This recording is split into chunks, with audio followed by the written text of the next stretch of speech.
Bonsoir Gwen, bonsoir à tous sur le live. Et donc la tribune étudiante pour parler a l'honneur et le plaisir de recevoir le député de la 7e circonscription de la Seine-Saint-Denis, le second de Jean-Luc Mélenchon. Monsieur le député, encore merci pour votre temps. Merci à votre collaboratrice aussi, merci à Emma, Camille, Romane, Madame Safi, Henri, Wanaigi et Primeline, sans qui nous n'aurions pu vous accueillir. Donc ex-professeur d'histoire, vous êtes revenu à vos premiers amours et avez publié Jacobin, les inventeurs de la République. Alors bonjour à tous, si le micro va bien, merci de m'accueillir dans des conditions un peu particulières. Je crois qu'il faut remercier la direction de l'établissement. Avant de revenir sur votre ouvrage et la Révolution, le sujet est lié. Hier, la France insoumise célébrait le 21 septembre 1792 et la Première République, alors que le président de la République, Emmanuel Macron, avait lui commémoré le 4 septembre et la naissance de la troisième. Donc pourquoi cette querelle historique entre vous? Pouvez-vous nous éclairer un petit peu là-dessus? La première fois dans l'histoire du pays où la République est née dans des conditions très particulières, c'est-à-dire le fait que le 20 septembre 1792, un député très important, qui était un montagnard, qui s'appelait Collot d'Herbois, va demander à l'Assemblée que la monarchie soit abolie, et ça va être totalement consensuel, et il va être décidé dans cet enthousiasme, sans plus de forme, mais c'est vraiment important qu'à partir de ce jour, et donc à partir du 21 septembre 1792, l'ensemble des décisions soient prises non plus, tel que c'était le cas précédemment, on disait des décisions à l'an 4 de la liberté, mais du moins là, la décision qui est prise, c'est que désormais chaque décision sera prise selon un calendrier nouveau et en l'an 1 de la République. Et c'est le moment, c'est la naissance de la République. Dans ce grand moment politique, selon moi, fondateur du pays, la Révolution française, qui est un moment où véritablement va se constituer, va se proclamer des droits qui, selon moi, gardent toute leur actualité, et qui va être un petit peu le moment originel qui nous fonde encore comme nation. On a tendance à dire, moi qui suis un mélenchoniste historique, et si vous avez écouté hier soir le discours qu'a fait Jean-Luc Mélenchon, que c'est la République qui fonde la nation et pas l'inverse. Ce que ça veut dire par là, c'est que nous sommes un peuple, la France, qui a cette particularité d'être un pays très politique. Il y a un pacte politique né dans la Révolution française qui nous détermine non pas, qui nous amène à ce que nous ne sommes pas un peuple en raison d'une couleur de peau partagée, en raison d'une habitude culturelle partagée, en raison d'une religion partagée, parce qu'il y en a énormément de religions. On est même un pays qui a cette particularité concernant la religion quand on le compare à d'autres, où beaucoup de nos concitoyens, quand on les interroge, disent qu'ils n'ont pas de religion. C'est une singularité. Non, ce qui nous fonde, c'est d'abord une volonté politique de faire peuple autour de droits, une proclamation de droits, donc la Révolution française. Et alors, le 21 septembre n'est pas fêté. C'est-à-dire qu'on fête le 14 juillet, alors vaste débat, 14 juillet 1789, prise de la Bastille, ou 14 juillet 1790, fête de la Fédération, c'est la même idée de toute manière. Donc tout le monde connaît le 14 juillet, évidemment, on l'a tous appris à l'école, et c'est une date importante, hein, qui symboliquement est importante. Mais le 21 septembre, on n'en parle pas. Alors, moi je suis favorable, vous savez, je suis assez favorable à ce qu'il y ait des rites politiques, qu'on se retrouve, parce que ça donne du sens, parce que c'est de l'histoire partagée. Que moi je suis un passionné des dates, des noms de rues, des places et des statuts. Je ne sais pas si on en parlera parce qu'il y a tout un débat. Les statuts ne sont pas des livres d'histoire, ils nous disent quelque chose de l'histoire, mais il nous appartient collectivement de décider, d'en dresser des nouvelles, pourquoi pas, ou éventuellement d'en changer aussi. Parce que je crois que nous devons à tout moment rester un peuple politique qui réfléchit sur ce qu'il veut, en quelque sorte, célébrer et pas célébrer. Et donc ce qu'on veut souligner, pardon d'avoir pris tout le temps de cette introduction, mais c'est qu'il faut ne pas oublier le 21 septembre 1792, dans un moment politique très brûlant du pays qui est la Révolution française, et choisir de parler uniquement du 4 septembre 1870, qui n'est pas une date secondaire, mais qui est un moment très particulier de l'effondrement du Second Empire, qui est une défaite française, qui est une proclamation un peu à minima, sans mobilisation politique, sans révolution, alors qu'il y a la Première République du 21 septembre 1792, il y a la Seconde République à l'occasion d'une révolution de 1848, et il y a en quelque sorte là une renaissance qui n'est pas révolutionnaire. Et moi je pense, on en parlera, c'est ce que j'essaie d'expliquer dans le bouquin, c'est que République et révolution sont des choses indissociables. C'est-à-dire que la République ne fait sens, l'idéal républicain ne fait sens que s'il est appuyé sur cette volonté de changement. Si c'est une République conservatrice, elle n'est pas, selon moi, fidèle à l'idéal républicain. Et donc Macron fait ce choix du 4 septembre 1870, qui est une République, je le rappelle, née je viens de le dire, dans une défaite, qui est une république majoritairement conservatrice. La majorité des députés sont des monarchistes. C'est une république qui va réprimer la Commune de Paris. Peut-être que, même si je me doute que... Et c'est Adolphe Thiers que Adolphe Thiers vous avez proposé de l'enlever de l'Assemblée nationale. Oui, d'ailleurs. c'est ce que Jean-Luc Mélenchon s'amuse à raconter. Adolphe Thiers, est-ce que vous vous souvenez de lui? C'est un des premiers, en quelque sorte, président de la République, si je puis dire. Et il va réprimer, j'imagine que les étudiants de cette école connaissent au moins ou ont entendu parler de la Commune de Paris, une expérience révolutionnaire en 1871 qui va être réprimée. 30 000 morts, quand même. 30 000 morts. Ça se termine dans le cimetière Père-Lachaise où les communards sont fusillés. C'est un massacre. Et ça, c'est la Troisième République qui massacre la Commune. Et anecdote, vous avez tous entendu parler du septennat. Vous êtes plutôt une génération du quinquennat, mais vous en avez entendu parler du septennat. Pourquoi le choix du septennat? C'est qu'à ce moment-là, il y a une majorité de députés monarchistes qui veulent restaurer la monarchie. Mais il y a un débat au sein des deux familles monarchistes. Il y a le comte de Chambord, qui est un vieux réactionnaire à tel point qu'il est pour la restauration de la monarchie, mais il ne veut même pas qu'il y ait le drapeau bleu, blanc, rouge. Il veut restaurer le drapeau blanc de la monarchie. Et il y en a un peu plus disponible pour une monarchie, on va dire, un petit peu plus adaptée à la modernité et plus libérale, c'est le comte de Paris qui est plus jeune. Et les députés monarchistes se disent, bon, on va attendre 7 ans, parce qu'il sera mort entre-temps, ce comte de Chambord, et une fois qu'il sera mort, on pourra passer à celui qui est un petit peu plus réformateur, si je puis dire. Mais le but était de restaurer la monarchie.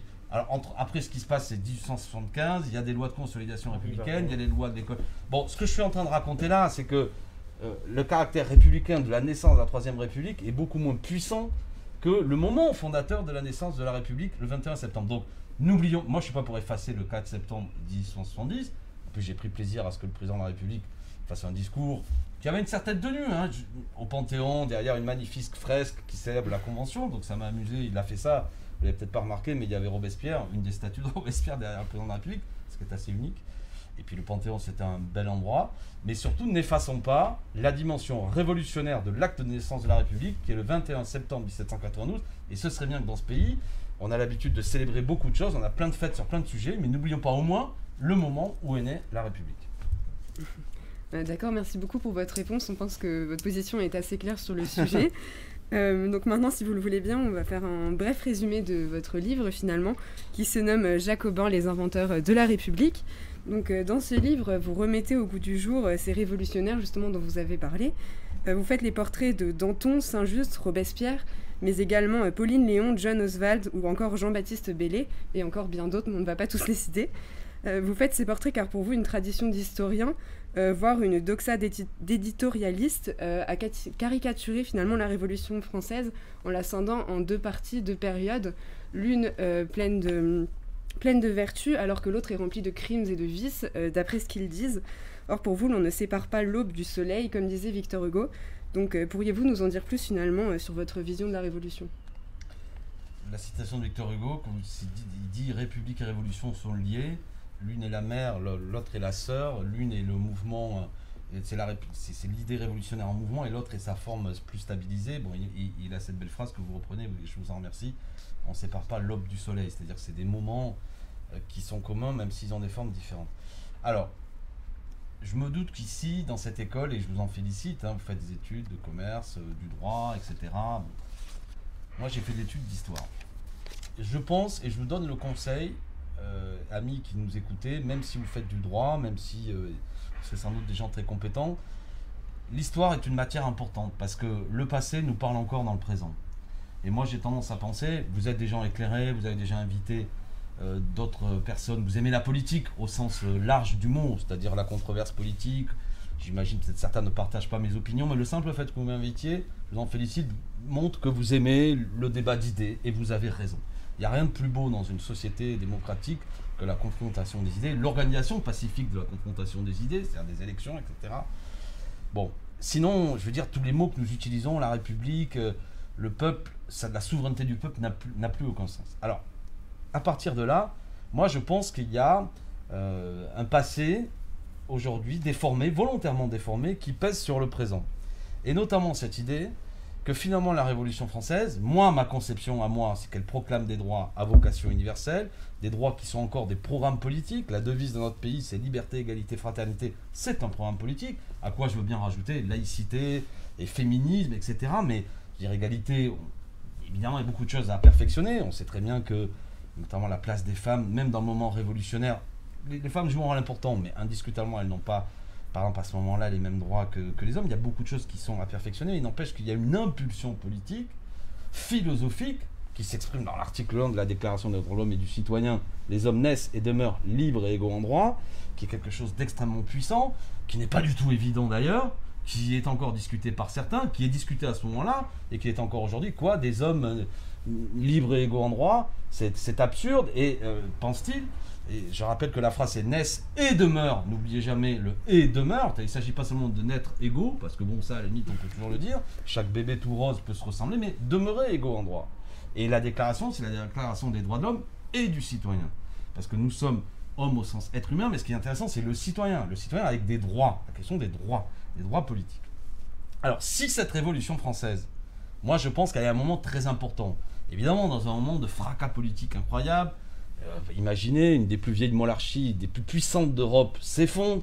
Évidemment, ceux qui étaient les profiteurs, si je puis dire, de l'ordre ancien, vont se défendre. Évidemment, à la fois ils défendent leurs intérêts, c'est aussi l'effondrement d'un univers idéologique, culturel, qui amène à ce que le pays est secoué. Il y a des armées étrangères qui envahissent le pays, etc. Donc, c'est pas un moment de tendresse, hein, je suis d'accord. Mais vous savez, l'histoire est tragique et violente. J'évoquais tout à l'heure, ne serait-ce que là, la Troisième République dont on parlait, c'est 30 000 morts, uniquement la répression de la Commune de Paris. Donc, moi, je pense que c'est un moment qui est encore une impulsion qui nous aide à comprendre le présent. Mais il y a une école, on va dire, historique, qui a tendance à considérer que tout ça n'est que barbarie. Et que finalement, je résume, quand le peuple se révolte, tout ça amène à ce que les passions sombres du peuple amènent à la violence, le massacre, annoncent les pires totalitarismes. Et en gros, il y a toute une école historique qui a tendance à nous dire circuler, il n'y a rien à voir. Premièrement, c'est une connerie, pardon de l'expression triviale, sottise que de croire que les hommes naissent et demeurent libres et égaux en droit. Qu'est-ce que c'est que cette histoire de penser non, mais les hommes ne sont pas égaux, ils ont tous des différences. Oui, bien sûr, ils ont des différences, mais la question c'est l'égalité devant le droit. Mais vous voyez la controverse qui peut naître de tout ça. Toutes ces idées de révolution, chaque fois, ça s'est mal fini. Et puis ça amène à la terreur. On invente quelque chose qui est, non pas qu'il n'y avait pas des lois, j'en parle assez librement dans mon livre, une loi des suspects qui sont assez terrifiantes avec le recul, mais on invente comme si le sens de 1793 n'était pas la proclamation de droit, le suffrage qui n'est plus censitaire, des réformes agraires. On résume tout ça à la terreur, peut-être que si vous me posez des questions, on y reviendra, mais qui n'existait pas en tant que telle à ce moment-là, qui est une construction qui viendra par la suite. Et en gros, pour résumer, sans être trop long, c'est soit on pense que la Révolution française est un moment lumineux, qui proclame des droits qui sont encore d'actualité, soit on pense que ça annonce les pires barbaries du XXe siècle. Donc à travers cette controverse, il y a un enjeu tout à fait contemporain. On l'a bien compris. Il peut y avoir des fourmis dans les pattes à ceux qui nous écoutent quand même, à se dire que ce serait bien de changer la société. Mais ce que nous disent cette lecture idéologique que je combats, c'est méfiez-vous, ne vous en mêlez pas partout où des gens ont essayé de changer le monde et de changer la société. Que ce soit la révolution russe, ça s'est fini dans un stalinisme horrible et un totalitarisme, ce que je pense, hein, c'est une horreur. Quand il y a eu d'autres aspirations révolutionnaires en Amérique latine, ça s'est mal terminé. Et puis surtout, quand il y a eu la Révolution française, finalement, ça n'a été que brutalité, du temps perdu, parce que finalement, l'évolution libérale des choses dans les autres pays ne s'est pas passée par des moments révolutionnaires, et à part des morts, cela ne nous a rien rapporté. Moi, j'essaie de donner une lecture, mais qui est, là encore, hein, celle aussi aujourd'hui d'un courant très important d'historiens, d'universitaires, qui est de revenir devant cette école intellectuelle qui veut salir en quelque sorte la Révolution, dire non, il y a des personnages, qui sont tout à fait lumineux, il y a des droits qui sont proclamés qui sont en cours d'actualité, il y a l'idée du partage des terres, l'idée de la question de la souveraineté dont je parlais tout à l'heure, d'institutions dans lesquelles les citoyens se font entendre. Il y a des débats institutionnels sur le contrôle des élus qui me semble brûlant d'actualité, la possibilité on appelait ça rappeler les élus, la possibilité de révoquer les élus, c'est une idée forte pour que le citoyen garde le contrôle sur ses représentants. Il y a l'idée de qui doit voter. Certains sont partisans d'un vote censitaire, il faut payer une certaine somme d'argent pour pouvoir voter, d'autres disent non, chaque citoyen doit avoir le droit de voter. Les hommes à ce moment-là, hein, pas les femmes, mais il n'empêche que c'est quand même... Et toutes ces questions-là, on va en parler tout à l'heure, mais dans un pays où de plus en plus la réalité républicaine devient avachie. Je trouve que lors des dernières élections municipales, quelles que soient ses opinions politiques, une conscience républicaine ne peut pas accepter que dans ce pays, il y ait plus de 30% des gens qui vont voter. Il y a eu des élections partielles il n'y a pas longtemps. Moi, j'ai un ami qui était candidat dans le Val-de-Marne. Il y a 12% de participation. Tout ça n'a plus de sens. C'est-à-dire que quand vous avez que 12% de gens qui viennent voter et que les deux personnes qui sont au second tour, je ne veux pas leur manquer de respect, mais représentent l'une et l'autre 2% des électeurs inscrits, l'autre 3%, tout ça n'a plus de sens. Et on doit se dire, mais il y a un problème. Donc, il faut qu'on renoue le fil révolutionnaire de qu'est-ce que c'est que vous voulez ce peuple mobilisé. Il y avait des revendications sociales, mais il y avait aussi des revendications politiques. C'est un peuple qui voulait en finir avec le souverain unique du roi et voulait une souveraineté populaire. Ça me parle encore. Comment un peuple politique a des droits et peut conduire à la destinée de son pays. Donc, à travers ce bouquin, après ce petit tour d'horizon, moi, c'est tout simple. Déjà, il y a des ouvrages d'historiens tout à fait, comment dirais-je, précis, bien plus que moi, qui suis un espèce d'amateur de la Révolution, de l'histoire. Je ne suis pas un professionnel. Mais j'ai fait 9 portraits de personnages qui me semblent des personnages qu'il ne faut pas oublier. Ah, bien sûr, il y a Robespierre, Danton, Saint-Just, qui sont les personnages les plus connus, dont j'essaie un peu de les sortir de la légende noire dans laquelle on les a enfermés. Hein, c'est en quelque sorte des espèces de Robespierre représentés aujourd'hui comme une espèce de Staline à perruque, un personnage odieux. Je dois dire au passage que ceux contre qui je mène des controverses, vous les connaissez. C'est le service public France 2, Secret d'Histoire, Stéphane Bern, personnage au demeurant charmant. En plus, j'ai eu la chance de le rencontrer encore régulièrement, tout à fait sympathique. Donc Stéphane, le problème que j'avais avec lui n'est pas, comment dirais-je, le fait qu'il soit mal élevé, mais je ne suis pas d'accord idéologiquement avec le fait qu'aujourd'hui la principale émission du service public est une émission qui consacre 80 à 85% de ses émissions d'histoire sur des têtes couronnées. Il y a un problème, l'histoire du pays n'est pas que l'histoire des rois, de ses favorites, avec des émissions où on vous raconte dans le détail les maladies du roi, dans les moindres détails les plus cocasses si on avait le temps d'en parler. Bon, je veux dire, je pense qu'il y a quand même des personnages de notre histoire qui sont notamment ceux qui marchent devant pendant la Révolution française, qui ne peuvent pas être oubliés. Et je regrette que le service public ne donne pas les moyens de les faire connaître. Alors, il y a mes personnages, il y a des 3 que vous connaissez tous, même si vous ne connaissez pas le détail, vous en avez au moins entendu parler. Puis il y a des personnages moins connus. Je vais consacrer 2 minutes sur un que moi j'aime beaucoup, c'est Jean-Baptiste Belay. Jean-Baptiste Belay, c'est le premier député noir qui vient de Saint-Domingue, qui était une des principales colonies françaises la plus riche, qui est devenue Haïti après. C'est celui que vous voulez mettre à l'Assemblée nationale. Voilà, alors Jean-Baptiste Belay, c'est un homme qui... l'histoire de la Révolution française est fabuleuse à ce point de vue-là. J'ai 2 minutes pour en parler ou pas? Allez-y. Évidemment, le 26 août 1789, Déclaration des droits de l'homme et du citoyen. Les hommes naissent et demeurent libres et égaux en droit. Tout le monde se dit, évidemment, ça concerne aussi l'abolition de l'esclavage. Eh bien non. Parce que les représentants des colons, qui sont à ce moment-là aux États généraux, évidemment, interviennent fortement pour dire la Déclaration des droits de l'homme et du citoyen ne va pas s'appliquer dans les colonies. Donc il va y avoir malgré tout un débat, parce que beaucoup de gens, des personnages, je ne sais pas si vous avez entendu parler, comme l'abbé Grégoire ou d'autres, ont des sociétés qui s'appellent la Société des Amis des Noirs, notamment, qui sont des sociétés que je vais qualifier dans un vocabulaire d'aujourd'hui antiracistes et qui militent notamment pour l'abolition de l'esclavage. Mais il y a un débat très très intense. En 1791, vous allez avoir un débat où il va être accepté que, non pas que les Noirs et que l'esclavage soit aboli, mais qu'au moins ceux qu'on appelait les libres de couleur, les métis, aient les mêmes droits que les blancs. Vous voyez le niveau du débat. On arrive quand même à obtenir ça. Et 2 représentants de l'Assemblée législative sont envoyés notamment à Saint-Domingue pour dire aux colons, bon, mais les métis, on appelait ça à l'époque les libres de couleur, auront les mêmes droits que les blancs. Et les colons sont tellement réactionnaires, tellement obtus qu'ils ne veulent même pas entendre parler de ça. Et vous allez avoir un phénomène de révolution dans la révolution, où ceux qui étaient envoyés par l'Assemblée législative vont devoir aller plus loin que le mandat qui leur avait été donné. Et finalement, les esclaves noirs se soulèvent. Il y avait eu beaucoup, avant la Révolution française, de révoltes d'esclaves, de personnages qui avaient pris la tête de plusieurs esclaves qui menaient le combat contre les colons, généralement rudement réprimés, avec une violence terrible. Mais là, il y a les représentants de l'Assemblée législative, s'appuyant sur les esclaves noirs révoltés, finalement, l'emportent et décident d'abolir l'esclavage. Et ils élisent 6 députés. Nous sommes le 29 août 1793, où l'esclavage est aboli, mais ce n'est pas le mandat qui avait été donné par l'Assemblée nationale. Et on envoie 6 députés pour le dire, en quelque sorte, à la Convention. Sur ces 6 députés, un homme qui avait été d'abord un esclave, qui après était devenu perruquier, qui était un homme un peu éduqué, qui s'appelle Jean-Baptiste Belay, qui était né au Sénégal et emporté par des marchands d'esclaves avec sa mère à sa naissance. On ne connaît pas d'ailleurs la date de sa naissance.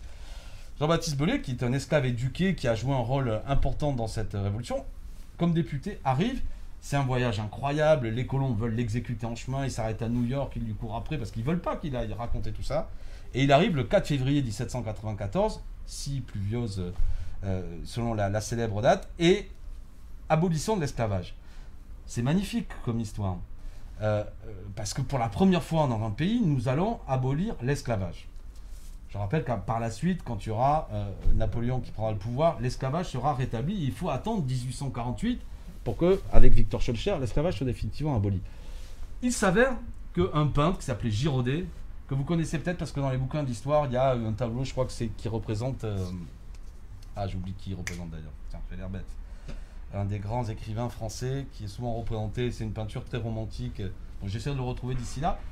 Girodet, j'ai l'air bête de vous dire ça, mais Girodet donc, est passionné par Jean-Baptiste Belay et fait un portrait de Jean-Baptiste Belay en tenue de conventionnel, c'est-à-dire de député, avec une magnifique écharpe tricolore. Pour la première fois, un homme noir est représenté dans une tenue de, non pas d'esclave ou de corps en train d'être malmené, mais comme un homme, un dirigeant politique. Je trouve que c'est un beau symbole. Alors ce tableau de Claude Girodet, après il est parti à Versailles, dans une salle, etc. Et je termine mon histoire. Moi j'aimerais bien que ce tableau de Claude Girodet, il vienne à l'Assemblée nationale, parce que l'Assemblée nationale, finalement, il y a toute une symbolique assez discutable, mais je trouve que parmi les personnages qui sont représentés sur les murs de l'Assemblée nationale, ce serait bien qu'ils soient présents pour symboliser. Il n'y a pas assez de femmes sur les murs de l'Assemblée nationale. Ce premier député esclave, libéré, ayant participé à l'abolition de l'esclavage, ce serait un beau symbole. Mais c'est pas la peine, je vois mes amis qui s'agitent de chercher le tableau, on le retrouvera tout seul. Mais Claude Girodet, magnifique peintre. Jean-Baptiste Belay, voilà, je parle de lui, je parle aussi des femmes pendant la Révolution française. On connaît Olympe de Gouges, c'est tout à fait intéressant Olympe de Gouges, la Déclaration des droits de la femme et de la citoyenne, mais qui est plus une espèce de... qui va être, je crois, imprimé à 5 ou 6 exemplaires pendant la Révolution française. C'est avec le recul qu'on a donné une importance à Olympe de Gouges, mais c'est pas un personnage très important dans la Révolution française. Moi, je parle de Pauline Léon, de Claire Lacombe, qui sont, elles, des citoyennes qui jouent un rôle très important durant ces journées. Bref, voilà, 9 personnages, tout ça pour dire que leur parcours, et John Oswald de Meaux, un Écossais, qui va être un premier théoricien végétarien, etc., qui est un passionné de beaucoup de choses, et c'est pour montrer aussi la place des étrangers pendant la Révolution française. C'est important, il y a beaucoup de gens qui venaient du monde entier pour participer à cet événement, parce qu'ils voyaient bien que se jouait là une déclaration de droit universel. Bon, voilà, pour faire aimer ces personnages. Moi, je pense qu'on ne peut pas faire aimer la République si on fait détester ceux qui l'ont fondée. Si on transforme ceux qui l'ont fondée comme étant des brutes. Parce qu'en vérité, ce sont des gens qui, bien sûr, ont été des révolutionnaires, des combattants, qui ont dû faire face à beaucoup de choses, qui ont dû faire face, une fois de plus, à un territoire envahi par des armées étrangères, des armées autrichiennes qui cherchent à envahir le pays, des révoltes, évidemment, intérieures, des tas de controverses politiques. Il y avait une brutalité, une passion et un épuisement généralisé dans ces événements. Mais le fil conducteur de tout ça, c'est quand même la recherche de proclamation de droits, de la recherche de l'égalité entre les citoyens, la recherche du partage notamment. À l'époque, c'était surtout des questions agraires qui avaient lieu, et la recherche aussi d'une république qui est l'expression de la souveraineté populaire. Et donc, il y a dans tout ça beaucoup de choses qui, à mon avis, peuvent nous inspirer pour le présent. Donc, avant de parler des propositions que vous faites et qui sont dans cette continuité, moi, ce que j'ai relevé aussi dans votre livre, c'est que vous parlez d'un dévoiement de deux expressions, jacobin, girondin. Et à la fois, vous allez reprocher à une personnalité comme Michel Onfray de glorifier les Girondins. Vous reprochez aussi à Sylvain Faure, c'est l'ex-plume d'Emmanuel Macron, la manipulation de ces deux concepts. En fait, qu'est-ce qu'on entend aujourd'hui par Girondin et Jacobin? Et en quoi, pour vous, c'est caricatural? J'aurais envie déjà de vous retourner la question, mais comme il n'y a pas de public, c'est justement qu'est-ce que les gens entendent aujourd'hui par ça. Moi, je trouve que le mot, il est utilisé. Le titre de mon bouquin, il est volontairement provocateur par rapport à ça, parce qu'aujourd'hui, c'est mal vu d'être jacobin. Jacobin, des gens vous disent « Ah ouais, en gros, t'es un coupeur de tête, la terreur, en fait, t'es pardon de le dire, mais sur le plan plus philosophique, t'es un salaud, quoi. T'es un salaud de l'histoire, t'es un violent, tu annonces le totalitarisme. » Bon, alors, il faut redonner sens, parce qu'il y a un autre mot, à l'inverse, qui est plus sympa.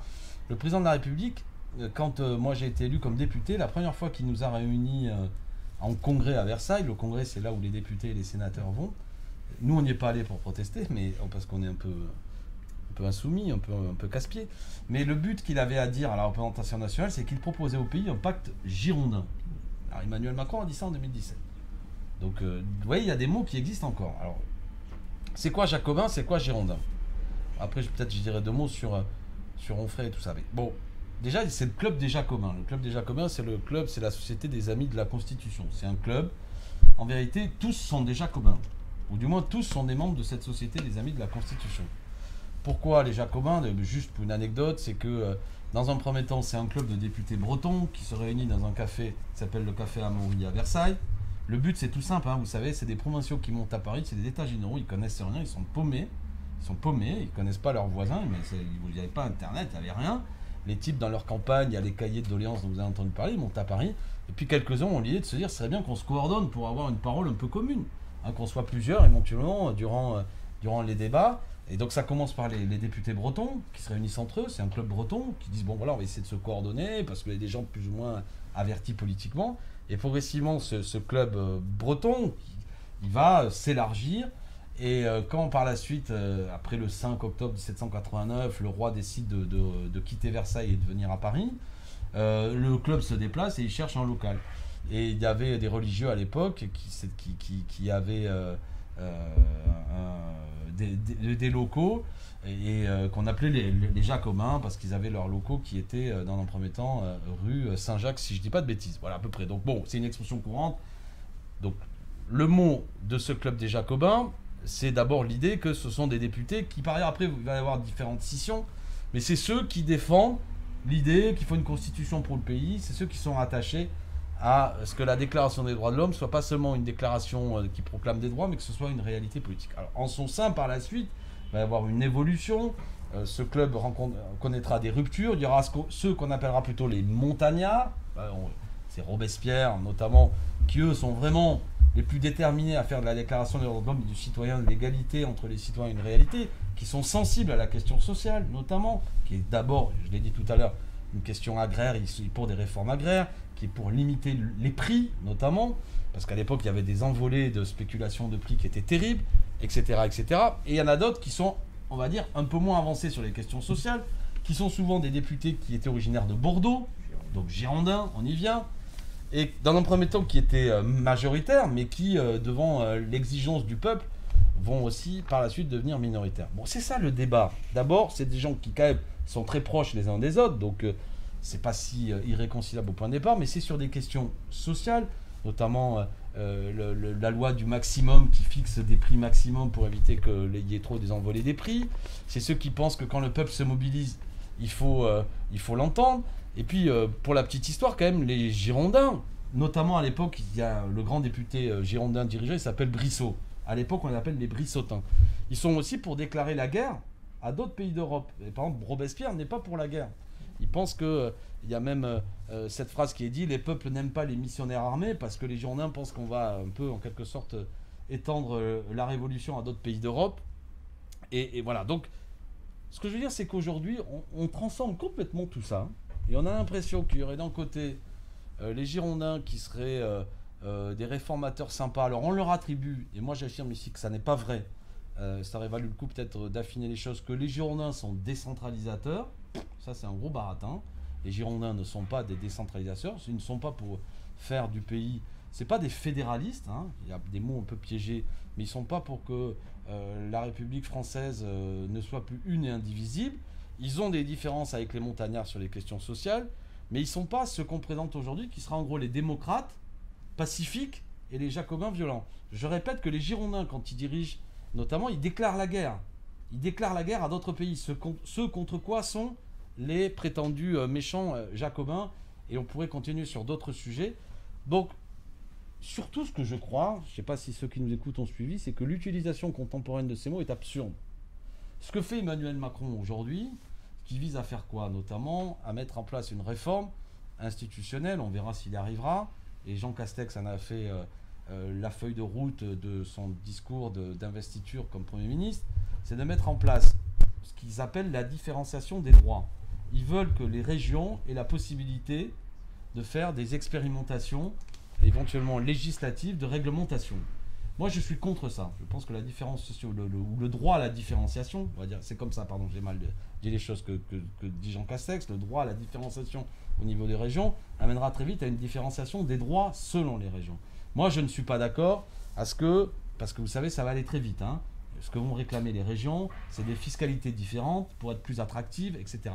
Et moi, je pense que si on rentre dans cette logique, que les régions se font concurrence les unes avec les autres, notamment en étant plus attrayantes sur le plan de la fiscalité, éventuellement pourquoi pas demain en expliquant que la législation sociale est un peu différente dans telle région, ça mènera très vite à ce que ce sera évidemment un nivellement vers le bas et une dislocation de l'unité de la République et de la puissance de l'État. Ce que nous a appris la crise du Covid, me semble-t-il, c'est qu'il y a une exigence dans ce pays d'égalité et de justice. C'est que nos services publics soient de meilleure qualité sur l'ensemble du territoire et pas d'une espèce de dislocation selon des possibilités. Régions riches auront des moyens d'expérimentation, de choses intéressantes, et les régions pauvres seront obligées de courir, comme je l'ai dit tout à l'heure, dans un moins-disant social, fiscal, pour essayer de pouvoir faire venir de l'emploi, etc. Je ne vois pas ce que nous aurions à gagner. Cette politique-là, on appelle ça le pacte girondin. Voilà. Mais j'affirme, tout en étant plutôt, vous l'aurez compris, un jacobin montagnard et pas spécialement copain avec les girondins de la Révolution française, que ce que met en place le président de la République actuelle n'a rien à voir avec ce que pensaient les girondins de l'époque. Alors là-dedans, après, vous avez des personnages comme Michel Onfray, qui a à moitié lu les choses, qui, de mon point de vue, est un faussaire intellectuel. Je ne sais pas si des gens aiment Michel Onfray dans ceux qui nous écoutent. Moi, Michel Onfray, je pense que c'est un bandit intellectuel. C'est-à-dire que c'est un homme qui, certes, est très cultivé, mais ne travaille pas beaucoup de sujets, notamment la Révolution française, lit rapidement les choses et participe à cette violence verbale aujourd'hui contre la Révolution française pour expliquer qu'elle n'est que barbarie, pour expliquer qu'un homme comme moi, je suis un sauvage qui me réclame de la terreur, qui magnifie, parce qu'honnêtement, il ne connaît pas les prétendus Girondins sans savoir, je le répète, que c'est eux qui déclarent la guerre et qui sont sans doute responsables d'énormément de morts pendant la Révolution française. Mais le but de la part de Michel Onfray, c'est de créer d'abord un personnage médiatique qui souvent est celui qui polémique rudement avec nous, tout en se présentant comme un anarchiste sympa et soi-disant proudhonien, et qui participe aujourd'hui à fabriquer des passerelles avec l'extrême droite. Là, il a une revue récemment où c'est un lieu de rencontre. Bon, voilà. Et c'est assez dommage que ce discours réactionnaire que porte Michel Onfray, il le porte parfois en étant présenté comme un anarchiste. Je ne suis pas un anarchiste, mais ceci dit, l'anarchisme est quelque chose de beaucoup plus sympathique que ce que veut faire Michel Onfray aujourd'hui. Bon voilà, je suis un peu répondu en sortant du chemin de beaucoup de questions. Je ne sais pas si vous avez bien compris le sens. Il y a une controverse à l'époque historique. Par ailleurs, le mot girondin n'est pas utilisé non plus pendant la Révolution française. Le célèbre poète Lamartine, dont vous avez entendu parler, est celui qui forge plus tard, il écrit une histoire des Girondins. C'est lui qui forge le mot. Personne ne se qualifiait comme Girondin vraiment pendant la Révolution française. C'était plutôt des Brissotins, des partisans de Brissot, contre ceux qui étaient plutôt des montagnards. Moi, dans mon bouquin, si vous voulez, vous avez plutôt des montagnards.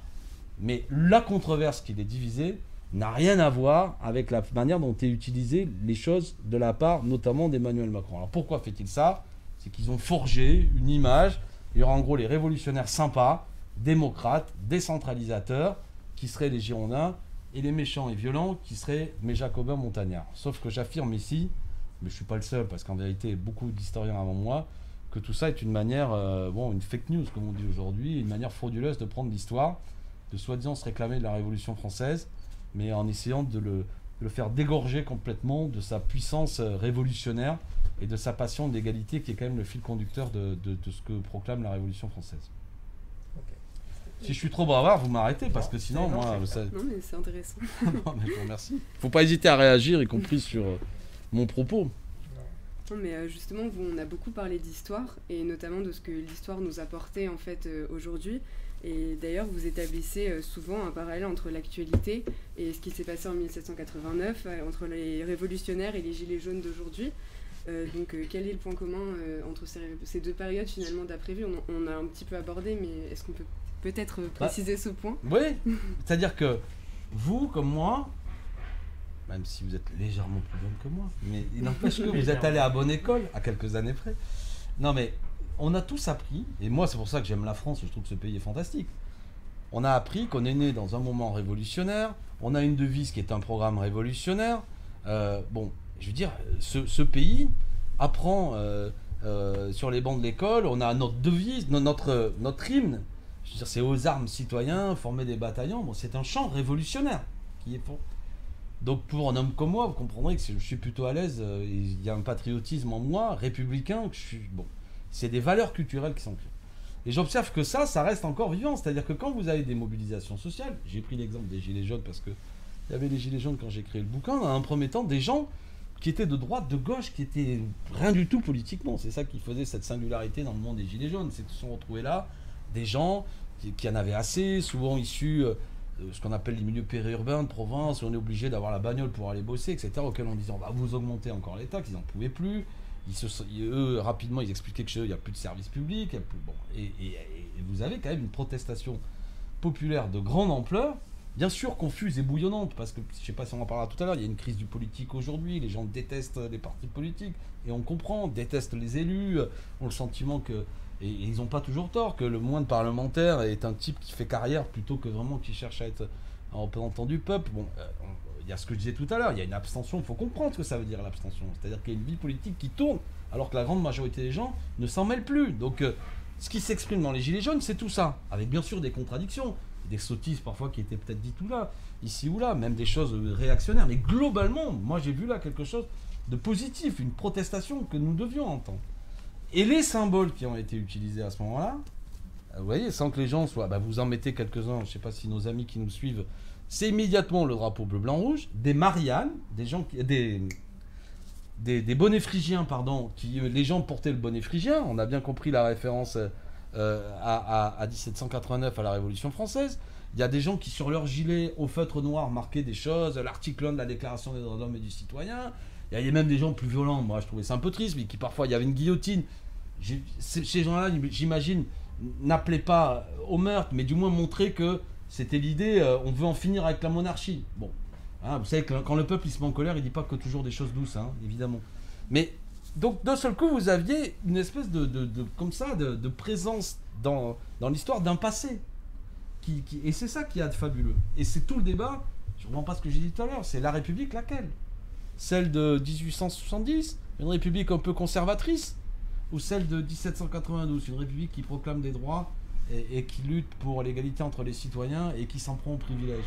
Donc derrière ce mot, qui est devenu un mot, il y a et après tout un débat qu'il s'agit de remplir, et l'histoire nous aide à ça. Et finalement la question centrale, c'est qu'est-ce que nous voulons faire ensemble comme peuple? Qu'est-ce que nous voulons aujourd'hui, quel projet nous avons? Et moi je pense qu'on est dans ce grand moment de doute identitaire sur le plan national, en France, qu'il faut le régler de manière pacifique, c'est-à-dire redonner la parole au peuple pour définir, y compris de nouvelles institutions. Vous avez peut-être entendu dire ça, parce qu'on en a fait un thème pendant la campagne présidentielle. Je pense que la Ve République, nos institutions actuelles sont épuisées, c'est-à-dire que ce système qui concentre énormément de pouvoir sur un seul homme, voilà, de plus en plus, les gens vont à la limite à l'élection présidentielle parce qu'ils ont bien compris que c'est la seule élection où il y a un peu d'enjeu, mais le reste du temps, plus de la moitié des électeurs n'y va plus. On a même un système, en raison aujourd'hui de la présence de l'extrême droite, d'une forme de... où c'est plus comme avant, un caractère un peu d'une bipolarisation. On l'a vu, là encore, que ceux qui sont macronistes et qui m'écoutent ne le prennent pas comme une critique envers leur champion, mais lors de la dernière élection présidentielle, Emmanuel Macron fait 24% des voix au premier tour exprimées, c'est-à-dire 18% des inscrits. Il est au second tour, et le mandat qui est donné au second tour, majoritaire, c'est il faut battre Madame Le Pen. C'est maigre comme socle de soutien pour après diriger un pays. Et il faut quand même s'interroger. Vous m'avez invité aujourd'hui, moi je suis député avec 59% des voix au second tour, très fier. En vérité, je représente 21% des électeurs inscrits. 80% des gens qui habitent ma circonscription, Montreuil-Bagnolet, n'ont pas voté pour moi. Vous rajoutez le fait qu'il y a beaucoup d'étrangers là-bas qui n'ont pas le droit de vote, c'est-à-dire que quasiment 9 personnes sur 10, voire plus, que je rencontre dans la rue, n'a pas voté pour moi. Pourtant, c'est moi qui les représente à l'Assemblée nationale. Et moi, l'exemple que je m'applique à moi-même, c'est vrai pour 577 personnes. Bref, ça va plus, ça. Ça va plus qu'on laisse dans l'angle mort le fait que nous avons des représentants politiques qui représentent une minorité très faible. Et on ne peut pas seulement se dire « Ah les absents ayant toujours tort, t'avais qu'à venir voter ». Non, il y a quelque chose de très politique dans ce retrait du débat. Et moi, ça me préoccupe grandement. Donc je pense qu'il faut retrouver le sens de tout ça et nous refonder politiquement comme peuple. et en arriver à se dire, c'est quoi, autour de quel droit, autour de quel système d'ailleurs politique, de contrôle, parce que moi je pense que c'est ça qui monte aujourd'hui, à l'heure des réseaux sociaux où on peut faire une discussion à trois, on a quelques amis qui sont là, d'autres personnes nous regardent, ça n'existait pas. Il y a encore... Donc on peut imaginer des moyens démocratiques. Donc vos propositions, c'est la 6ème République, le RIC. Est-ce que vous pouvez un peu... Alors bon, d'abord, première question, premier point, c'est si nous étions élus, le fait, il y aurait bien sûr une élection d'un président de la République, on va dans un premier temps, on va dire sans doute une élection législative classique, mais très vite nous convoquerions une assemblée constituante, c'est-à-dire que le peuple élirait des députés constituants, dont la tâche serait de discuter une nouvelle constitution. Je dis ça parce qu'on peut ne pas être d'accord avec certaines des propositions que je mettrai dans ces nouvelles institutions, tout en partageant l'idée qu'il est bon de redonner la parole au peuple pour rédiger une nouvelle constitution. Deuxièmement, moi, mon opinion là-dedans, c'est plutôt dans le sens que vous dites. Je pense que la colère aujourd'hui du peuple, c'est le sentiment qu'on est des intermittents de la démocratie. On vient voter, et entre le prochain vote, on n'a aucun droit. Je pense qu'on peut imaginer un système où je garde un pouvoir sur celui qui m'est élu, notamment avec le droit de révoquer les élus si un certain nombre de gens le demandent. Je ne dis pas que ce n'est pas le bal-trap permanent, mais si un certain nombre de gens demandaient, on pourrait éventuellement voir, on refait l'élection. Pourquoi pas aussi, on connaît ça dans le mouvement associatif, qu'il y ait un quorum représentatif, au moins un minimum de gens qui viennent voter pour que quelqu'un soit élu. Si ce minimum de gens n'est pas venu voter, eh bien celui qui est élu, il n'est pas élu. Dans ce cadre-là, on pourrait imaginer aussi un vote obligatoire, mais avec prise en compte du vote blanc. C'est-à-dire que si un certain nombre de gens qui ont voté blanc... Vote blanc, vote utile. Oui, c'est-à-dire que par exemple, je vais donner un exemple. En 2002, vous étiez encore peut-être un peu jeune, il y a eu un second tour, Chirac-Le Pen. Mais même, on va l'appliquer à Macron-Le Pen. Beaucoup de gens, peut-être même qu'une majorité de nos concitoyens, ne se reconnaissaient ni en Macron, ni en Le Pen. D'accord ? Pourtant, ils sont allés voter.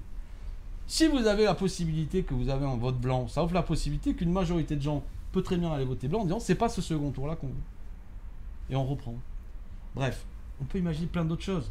Aujourd'hui, vous avez des gens qui réfléchissent là-dessus, d'une pondération avec des systèmes de tirage au sort, pourquoi pas une assemblée avec des députés élus et aussi une autre assemblée avec des gens tirés au sort. Beaucoup de gens vous expliqueront mieux que moi que le tirage au sort amène à ce qu'il y a une représentativité tout à fait intéressante qui est en sorte sociologique, par exemple. On n'a pas d'ouvriers aujourd'hui, on a peu. Et si on fait du tirage au sort, on peut avoir des gens qui sont tout à fait intéressants à participer à une élaboration, etc., etc. Bon, bref, vous voyez l'idée. Mais après, il y a plein... on m'a expliqué l'autre jour un système électoral où plutôt que de voter pour une personne, vous faites un classement. D'accord ? Je mets lui en 1, lui en 2, lui en 3. Et après, on calcule de celui qui a le meilleur score. Ce qui permet qu'on n'a pas, bien souvent, ce caractère binaire et de rejet qu'on peut avoir aujourd'hui. Je pense que ce que j'essaie d'exprimer là, j'espère de manière un peu convaincante, c'est qu'on peut réfléchir à autre chose que ce système aujourd'hui, qui se limite uniquement à ce que j'appelle la monarchie présidentielle, c'est-à-dire on vote pour une personne qui concentre après énormément de pouvoir. Le quinquennat amène à ce que l'élection législative elle est rabougrie, c'est-à-dire moi-même j'ai fait campagne avec le visage de Mélenchon sur mon affiche, ceux qui sont avec Madame Le Pen font campagne avec le visage de Marine Le Pen, les macronistes avec la tête de Macron, les gens connaissent quasiment plus leurs députés. C'est une maigre reconduction de l'élection présidentielle avec la dynamique pour celui qui a gagné l'élection présidentielle. Les autres camps se démobilisent. Bref, tout ça n'est pas sérieux. Moi, je suis inquiet d'un pays où je vois une colère qui monte et des institutions dont je fais partie comme député qui sont des théâtres. Des théâtres, c'est-à-dire qui ne représentent plus rien. Et je reprends l'argument que je disais tout à l'heure. Si on ne le règle pas pacifiquement, cette affaire, en redonnant la parole au peuple, en organisant et en ordonnant une discussion autour de quelles sont les règles nouvelles que nous voulons, ça explosera. Et c'est possible que ça finisse mal, parce que moi j'ai vu dans les sondages récents qu'il y a aussi dans ce pays de plus en plus de gens qui sont favorables à une solution autoritaire. Donc moi, personne qui suis un républicain, je ne suis pas d'accord avec, évidemment, des solutions autoritaires où les gens sont prêts à confier à un homme fort ou une femme forte le plus de pouvoir. Je pense que nous sommes aujourd'hui en capacité comme citoyens à discuter collectivement, mais évidemment avec des règles nouvelles. Et notre pays, notamment dans votre région, c'est le cas, hein, je veux dire, évidemment, vous à Lille, vous êtes une jeunesse étudiante, etc., mais vous connaissez, vous sortez, vous voyez bien, quoi. Il y a de la pauvreté, des inégalités, une colère, des tas de questions qui... Et si en plus ce pays est malmené, tel qu'on le voit aujourd'hui, par des débats identitaires, la religion, le machin, ça peut mal finir. D'ores et déjà, les choses sont assez mal... Donc, la solution que nous proposons, certes, elle a une vocation, j'ai envie de dire révolutionnaire, on dit que c'est une révolution citoyenne, mais je vous assure que c'est sans doute la solution la plus raisonnable, la plus pacifique pour que les années futures soient, qu'on se rebrasse, qu'on rediscute de pourquoi vous, moi, nous tous, on a envie de vivre ensemble, pourquoi on a envie de faire peuple, pourquoi on est une nation, et de ne pas laisser tout ça se décomposer. Merci beaucoup pour votre réponse qui était très éclairante. Et pour Vous avez le droit de pas être d'accord avec moi et dire non mais vous exagérez, soyez pas si gentils. On est là pour vous écouter. Oui, pas seulement. Donc vous êtes un petit peu revenu justement sur cette âme révolutionnaire, et d'ailleurs au fil du livre et des portraits que vous avez établis, vous évoquez avec lucidité finalement les points forts et les faiblesses de ces figures jacobines, et de la même manière, que diriez-vous en fait finalement des points forts et des faiblesses des insoumis du coup du parti que vous représentez aujourd'hui? Bon, déjà je pourrais dire quand je me regarde je m'inquiète, mais quand je me compare je me rassure. Bon. Non, mais on a tous des faiblesses. Évidemment que la France insoumise, déjà sa première faiblesse, c'est qu'elle ne fait que 7 millions de voix lors des dernières élections présidentielles, même si c'est un score extraordinaire, 19,5%. Il y a 44 à 46 millions d'électeurs. Sa faiblesse, c'est qu'on est 17 députés sur 577. Sa faiblesse, c'est qu'elle doit continuer à convaincre. Voilà. Nous, vous savez, on est des agitateurs d'idées. On pense que ce qui fait la force de la politique, c'est convaincre les gens. C'est que des idées, que je trouve des belles idées, continuent à être... vous savez, quand les idées s'emparent des consciences, ça devient des forces matérielles. Mais aujourd'hui, on est dans un moment, dans une société où il y a différentes approches philosophiques de ce que nous devons faire. Pour certains, c'est la réussite individuelle qui est importante. Nous sommes dans une société de concurrence dont il faut s'assurer seulement qu'elle est libre et non faussée. Et finalement, l'intérêt général n'est pas du tout le fil conducteur de certaines existences. Moi, je propose autre chose, mais ça ne va pas de soi. Tout ça, ça fait discussion. Et donc, nous, à l'heure actuelle, après, on fait plein d'erreurs aussi. Parfois, vous les avez pointées, je ne vais pas en faire la liste. Mais effectivement, on est un peu à contre-courant. Mais je continue à penser que... Vous êtes des bons communicants quand même. Pardon ? Vous êtes des bons communicants. Alors, on attache un soin particulier à cette question-là. C'est-à-dire que nous pensons que la forme, c'est du fond. Jean-Luc Mélenchon, on dit souvent, c'est un grand orateur, on utilise des mots, le charisme, etc. Mais de quoi parle-t-on ? C'est que Jean-Luc Mélenchon, c'est un espèce d'instituteur d'une cause. Il pense que la pédagogie, évidemment, est déterminante. Si vous arrivez, vous voulez faire passer des idées avec des trucs dégueulasses, en prenant pas soin de ce que vous dites, en mettant aucune passion dans le propos, bon, mais vous êtes un tue-l'amour, ça sert à rien. La politique, par définition, c'est aussi vous faire vibrer. Je veux dire, la politique, elle doit nous faire pleurer, elle doit nous faire battre le cœur. C'est l'idée quand même de ce qu'on veut faire ensemble. Et ça, il y a aussi, notamment Jean-Luc qui accorde beaucoup de soin, le fait de pouvoir faire transmettre des idées, de bien les présenter, d'avoir un vocabulaire choisi pour les faire partager. C'est ce qui participe à cette transmission et à ce travail de conviction. Donc la pédagogie que nous faisons, c'est toujours à une vocation de conviction. Parce que, évidemment, si vous allez dans un meeting où les choses sont un peu mises en scène, où la manière dont l'orateur s'exprime, un côté qui vous prend, où on avait voulu, Jean-Luc en plus, souvent il est à l'initiative de certaines choses originales, c'est un passionné de science-fiction, par exemple, si vous connaissez... la littérature de science-fiction, Philippe K. Dick, vous avez sans doute lu ça, Ray Bradbury, etc. Bon, et Mélenchon, quand une fois dans le métro, il y avait des types, il faisait ça avec Claude François et je sais plus qui, les hologrammes. Et ça, c'est un truc, bon, c'est une super idée, il a trouvé ça génial qu'on puisse faire en même temps, donc on a fait ça par la campagne présidentielle, parce que vous l'avez vu, un meeting qui se tenait dans une ville, et puis hop, on reproduisait, bon, il y avait un côté clin d'œil, et cette idée que l'intelligence humaine peut tout permettre, à partir du moment où en plus elle est évidemment mise entre les mains d'intérêt général, de gens qui sont à la recherche d'intérêt général et qu'elle n'est pas privatisée. Donc ça donc c'est spectaculaire, mais du coup effectivement on est dans une société de toute manière aujourd'hui d'un spectacle médiatique. Vous disiez tout à l'heure les défauts des insoumis, nous avons à agir aujourd'hui dans une arène, parce que c'est une arène, c'est-à-dire avec des gladiateurs, avec des bêtes fauves, avec qui s'appelle le système médiatique, qui aujourd'hui devient un système d'ailleurs où, à l'heure des chaînes d'infos, c'est l'heure du blanc, du noir. Voilà. Pourquoi moi et d'autres, on m'a eu invité sur une chaîne d'infos, Et c'est que, voilà, on sait qu'on a des opinions tranchées. Il n'y a pas d'eau tiède. Boum, face à moi, on met, je sais pas, un Zemmour ou je sais pas qui. Aujourd'hui, je ne lui parle plus parce que je pense vraiment qu'il joue un rôle négatif. Mais un personnage comme ça, et boum, boum, boum. Au moins, c'est clair. Alors, évidemment, ça a ses vertus, mais ça aussi, ses défauts. C'est que le débat politique est jamais en vérité comment dirais-je, binaire. Mais ça s'arrête à la polémique finalement. Voilà, c'est-à-dire qu'au bout d'un moment, c'est la culture du clash. Le clash. Quel est le dernier événement? T'as vu ce qu'il a dit? T'as vu? Bon, moi je pense qu'on va devenir fou de tout ça. Bon. Et en même temps, on ne peut pas refuser, parce que c'est là que beaucoup de choses se jouent, d'y participer.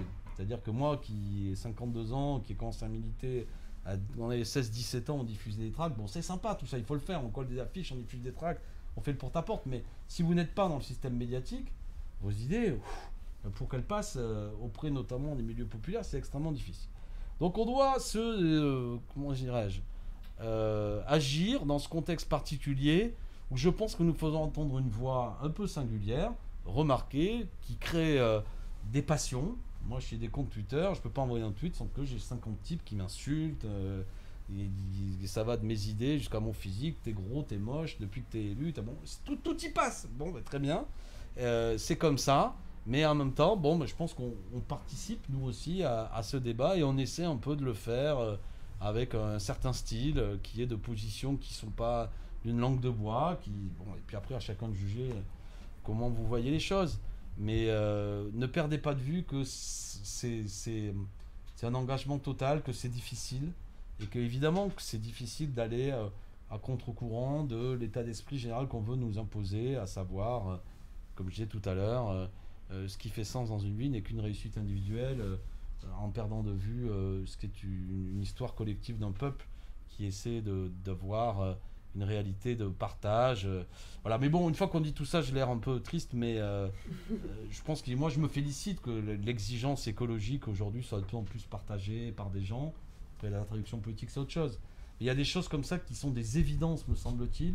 Moi, quand je militais dans les années 80, quand j'ai commencé à militer, on avait moins d'exemples. Aujourd'hui, vous avez 9 à 10 millions de gens qui vivent sous le seuil de pauvreté, vous avez une accumulation de richesses sur quelques-uns. Enfin, ça se voit, quoi. N'importe qui voit bien. Et la crise écologique est là. Tout le monde voit bien que si on ne change pas notre modèle de production, c'est la planète elle-même qui va partir dans le décor, quoi. Donc j'ai l'impression qu'on est dans un moment où la question des causes communes est assez acceptée, notamment par votre génération. Après, ça n'empêche pas, hein, les gens ont des convictions qui peuvent être de droite, de gauche, etc. Mais il y a quand même des choses qui sont assez partagées sur l'idée qu'il y a un système qui ne peut pas se perpétuer comme ça. Et moi, je trouve ça plutôt positif, qu'il n'y a pas de conscience qui, comme ça, soit endormie. Donc, maintenant, je vais vous demander d'être court cette fois, et en quelques mots de... Pour me faire des signes, tenez-vous, me taper dessus, éventuellement. Et en quelques mots de définir la gauche. Définir la gauche. C'est bon, sur le plan économique, c'est ceux qui pensent que il doit y avoir dans ce qu'on appelait dans notre jargon les moyens de production ne doivent pas être privatisés, ou du moins il y en a certains qui doivent être socialisés. Et peut-être qu'une conscience de droite doit penser qu'il est normal que une entreprise ayant été fondée par telle ou telle personne, elle a une vocation de produire des richesses, et qu'il est normal que celui qui l'a produit bénéficie de cette richesse. Une conscience de gauche va plutôt considérer que c'est d'abord en fonction de l'intérêt général de ce qui est produit qu'on doit avoir un point de vue, et ce qui est nécessaire à tout le monde ne doit pas être source de profit. Bon, ça, c'est une manière un peu économiste de voir les choses. Je dirais que la gauche, c'est celui qui, finalement, on vient d'en parler, quoi. C'est celui qui pense que les hommes naissent et demeurent libres et égaux en droit, ce qui n'est pas du tout une évidence de naissance. En réalité, c'est pas vrai, car nous sommes tous différents, nous avons tous des capacités différentes. Ne croyez pas dans cette proclamation philosophique qu'il y a cette idée qu'on est tous pareils. Il y en a des plus ou moins dégourdis, des plus ou moins ceci, des plus ou moins cela, des plus ou moins forts. Mais l'idée que même tout ce qui fait nos différences, nous n'avons pas à le cultiver, ou du moins chacun après. Sur le plan politique, nous avons à fabriquer une égalité de droit, et même de tendre vers une égalité sociale, de tendre, je dis bien. Et ça, c'est une conscience de gauche qui voit qu'on est dans un monde avec un système économique qui a tendance à creuser comme ça de fortes inégalités et qui cherche à les remettre en cause. Bon, une fois qu'on a dit tout ça, définition extrêmement incomplète qu'on pourrait affiner de beaucoup de choses, mais vous observerez que de ma part et de ceux des Insoumis, je ne suis pas en train de parler tous les 4 matins de la gauche, la gauche, la gauche. J'ai le sentiment, de la même façon que tout à l'heure on a parlé du mot république, que nous avons plein de mots piégés aujourd'hui dans le débat. Être républicain, qu'est-ce que c'est? J'ai dit tout à l'heure, tout le monde se réclame de la République. Pour certains, la République, c'est la compagnie républicaine de sécurité. Bon, on a même vu le ministre de l'Éducation nationale dire aux jeunes filles qu'il faut aller au lycée en tenue républicaine. Bon, ça fait rigoler tout le monde parce que vous voyez que vraiment la République est mise à toutes les sauces. Je ne sais pas ce que c'est qu'une tenue républicaine et il faudra qu'il nous explique peut-être, mais je pense qu'il aura du mal. Donc les mots, il faut les redéfinir un peu. Et le mot de gauche aussi, il est pareil. Pour beaucoup de gens, on me dit la gauche, c'est quoi? C'est François Hollande, les socialistes, c'est François Hollande. Moi, je suis, si vous voulez, quelque part, je suis un socialiste, je suis un communiste, je suis même, je vais vous faire hurler, un marxiste. Je trouve que ce qu'écrit Karl Marx est tout à fait intéressant. Mais j'ai peur que ces mots aujourd'hui utilisés dans le débat vont plus créer des barrières entre nous que des éléments de compréhension. Parce qu'ils sont dévoyés. Parce qu'ils sont dévoyés, ils sont marqués d'une histoire.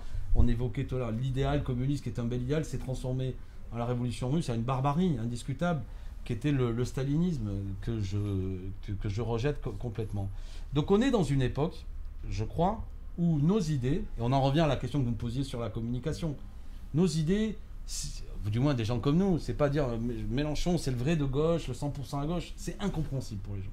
Plutôt refaire vibrer et réexpliquer cette idée que j'évoquais du partage, de la souveraineté populaire, d'institutions démocratiques, de l'exigence écologique aujourd'hui qui amène à ce qu'on planifie les choses et de donner le goût en plus de l'intelligence. Souvent, quand vous écoutez Jean-Luc Mélenchon, c'est quelqu'un qui est très sensible aux technologies qui peuvent nous permettre d'organiser cette transition écologique, qui veut faire confiance aux forces vives du pays, à l'intelligence, y compris aux chefs d'entreprise, en leur disant il y a des choses fantastiques. On est un pays qui a assuré son indépendance énergétique autour du nucléaire à une époque, avec le général de Gaulle. C'était pas idiot, c'était même très bien. Mais aujourd'hui, il va falloir en sortir, parce que le nucléaire, malgré le fait qu'il avait des avantages, il y a toute une série de problèmes, notamment les déchets. Donc, imaginez dans les décennies futures qu'on va utiliser l'énergie maritime, l'énergie éolienne, etc. C'est un chantier énorme qui nécessite d'avoir des stratégies industrielles totalement différentes de ce qui a été fait. Là-dedans, il y a à mobiliser bien sûr l'État, mais aussi le privé, des tas de gens qui sont des chefs d'entreprise qui disent, voilà, moi j'ai envie, non pas de construire des saloperies, des choses qui ne servent à rien, mais plutôt de voir comment on développe dans des secteurs technologiques qui sont utiles à la planète. Bon, tout ça, me semble-t-il, c'est un discours qui est finalement un discours qui est apparent, qui s'apparente à ce que même je vais... peut-être qu'on me le reprochera, mais tout ça, c'est ça la gauche. C'est-à-dire, c'est pas quelque chose qui est conduit par l'égoïsme. Essayons donc de redonner du sens aux choses plutôt que de se payer de mots. Moi, je suis évidemment un homme de gauche, mais je ne me définis pas comme immédiatement l'homme de... Je suis la gauche, je ne parle plus comme ça, pour dire plus précisément. Parce que j'ai peur que pour beaucoup de gens, comme je viens de le dire, ça complique les choses plus que ça les rassemble. Moi, je suis un républicain. Je pense que la République n'est pas un régime neutre, c'est-à-dire qu'elle doit organiser ce que je disais tout à l'heure. Elle doit organiser, c'est notamment ce qu'est sa devise. Elle doit organiser la liberté, elle doit organiser l'égalité, elle doit organiser la fraternité. Ça se traduit dans des lois que les citoyens doivent respecter. On n'a pas parlé de laïcité, mais on pourrait définir, parce que vous voyez, ça fait partie de tous ces mots qui sont devenus des mots extrêmement suspects. Donc c'est la difficulté de l'heure. C'est-à-dire que ce que nous avons à faire, si nous voulons convaincre, c'est de peut-être utiliser moins des mots qui sont devenus incompréhensibles pour beaucoup de nos concitoyens, mais d'essayer plus d'expliquer sur le fond ce que nous voulons dire. D'accord. Merci d'avoir un petit peu recentré le débat sur les idées et non forcément la forme. Mais pour quand même revenir un petit peu là-dessus, quels sont en fait les sujets d'actualité qui préoccupent le plus? Vous ne voulez pas utiliser le mot la gauche, mais on va quand même employer vos préoccupations à vous finalement. Donc vous avez un petit peu parlé du plan de relance économique, de l'écologie, des politiques sociales, et nous avons d'ailleurs été mis au courant que vous avez proposé une proposition de loi concernant les frais bancaires. Est-ce que vous pouvez nous éclairer peut-être sur ce sujet? Alors les frais bancaires, c'est assez simple, c'est-à-dire que Il s'avère que beaucoup de gens, on a tous des comptes bancaires, il nous arrive parfois éventuellement d'être un peu à découvert, mais non, mais surtout ce que j'ai découvert, pardon de cette répétition, mais c'est que les établissements bancaires, le fait qu'elles vous envoient une lettre pour vous dire que vous avez fait un chèque et est à découvert, elles vont vous faire facturer, cette lettre. Et je me suis aperçu, on m'a des syndicalistes des banques, qu'on va vous facturer 15 € la simple lettre qui vous dit que vous êtes à découvert. Qui vous dit pas. Moi, c'est 8. Pardon, c'est 8. 8 Non, mais c'est euros, déjà je énorme. sais. Parce que des syndicalistes des banques m'ont dit que ça peut coûter quelques centimes uniquement à la banque. De tout ça est numérisé aujourd'hui. C'est 8 chez vous, c'est 12, c'est 14, c'est 15 dans un autre établissement bancaire, etc. Et là, vous avez des gens qui, en plus, après des agios qu'ils doivent payer quand éventuellement ils ont fait un découvert, mais sont matraqués avec 300 ou 400 € à la fin du mois, etc. etc. Des associations comme l'UFC Que Choisir estiment, le chiffre est discutable, mais estiment qu'il y a au moins 7 milliards d'euros chaque année qui sont ponctionnés sous une forme d'impôt privé aux clients des banques. Moi, je ne suis pas d'accord avec ça. Je pense que le rôle d'une banque, c'est de prêter de l'argent, de garder votre argent, etc. Mais c'est pas de vous matraquer sur toute une série de dépenses qui sont scandaleuses. Le fait qu'on vous envoie une lettre pour vous dire que vous avez fait un chèque alors qu'on n'avez pas d'argent sur votre compte, si ça coûte quelques centimes à la banque, rien ne justifie qu'on vous le facture 8 €. Avec après des systèmes en cascade, où vous pouvez parfois avoir 2-3 fois un message qui vous dit la même chose qui vous est facturé, et ainsi de suite. Donc là, il y a un sujet qui a été d'ailleurs assez cerné par différents gouvernements. Même Pierre Moscovici, quand il était ministre des Finances précédemment, avait dit qu'il y avait là quelque chose de scandaleux. Même le gouvernement actuel nous dit qu'il y a un problème. Mais les solutions qui sont proposées à l'heure actuelle, c'est d'essayer de passer un accord avec les banques qui font des propositions aux clients dits les plus fragiles, qui sont souvent des propositions où, si le client est repéré comme fragile, on va lui donner une carte où il ne peut plus faire le moindre découvert. Donc évidemment, il n'en fait plus, mais ça parfois, ça le bloque un peu. Ils sont dans des fichiers de banque qui les limitent vis-à-vis après de possibles projets qu'ils peuvent avoir. Et ça concerne actuellement 1 million de personnes, mais vous avez, on estime, 6 à 7 millions de gens qui sont bien souvent assez frappés par ces frais bancaires. Donc moi, je suis pour une loi qui est assez radicale, mais qui dit aucun frais bancaire ne doit vous être facturé plus de 2 € par mois. Ça ne va pas vous coûter plus de 20 €, plus de 2 € par opération. Hein, pas plus de 2 € l'opération éventuellement qui vous est faite, la petite lettre que vous avez reçue. Pas plus de 20 € à la fin du mois et pas plus de 200 € par an, ce qui est déjà pas mal. Voilà. Les fédérations bancaires me disent c'est pas possible. Pendant les fédérations bancaires que j'ai reçues, quand on les a auditionnées, m'expliquent que le chiffre de 7 milliards est discutable, mais sont infichus de m'en dire un. Donc ma loi aussi demande à ce que les établissements bancaires nous disent clairement à la fin de leur activité combien elles ont réalisé. Ce serait intéressant parce que j'ai tendance à penser que les banques, qui sont des gens assez sérieux, savent exactement comment ils gagnent de l'argent et on pourrait discuter. Et puis qu'on arrête cette espèce de système incitatif où on demande aux banques chaque fois, vous savez, à la fois les banques, elles font des propositions à leurs clients fragiles. Pourquoi ? Parce qu'elles se sont aperçues souvent que les gens sont tellement écrasés qu'elles ne peuvent plus leur en pressurer davantage. Mais donc elles sont d'accord pour que, ce que je vous disais tout à l'heure, 1,5 million de clients soient considérés comme clients fragiles dans un dispositif particulier. Mais elles continuent à gratter un maximum. Et je trouve ça absolument scandaleux. C'est, je le répète, un impôt privé. Donc ma loi n'a pas été adoptée, mais on a eu un beau débat à l'Assemblée nationale. Le ministre Bruno Le Maire m'a répondu qu'il n'était pas pour l'instant favorable à ma loi, qu'il proposait à nouveau un décret incitatif vis-à-vis des établissements bancaires pour qu'ils ne participent pas à tout ce qu'il y avait, tout ce que je viens de décrire, scandaleux, qu'ils soient bien vigilants à ce que les clients en difficulté ne se retrouvent pas dans une situation difficile. Mais Bruno Le Maire a dit que s'il s'apercevait que ça n'avait pas d'effet, peut-être que nous devrions passer prochainement par une loi. Donc rendez-vous pris avec Bruno Le Maire ou son possible successeur, et puis avec vous tous, pour qu'on puisse avancer sur ce dossier qui me semble être un dossier important, et notamment vous les jeunes, les étudiants, je le sais parce que j'ai des enfants et j'ai des filles étudiantes, qui sont souvent assez matraquées, et à la fin du mois, sur les pauvres sous qu'elles ont gagnés en faisant serveuse dans un café, on voit quand même une grande partie qui s'en va parce qu'il y a eu un truc, un découvert, et on part à la fin du mois 80 €.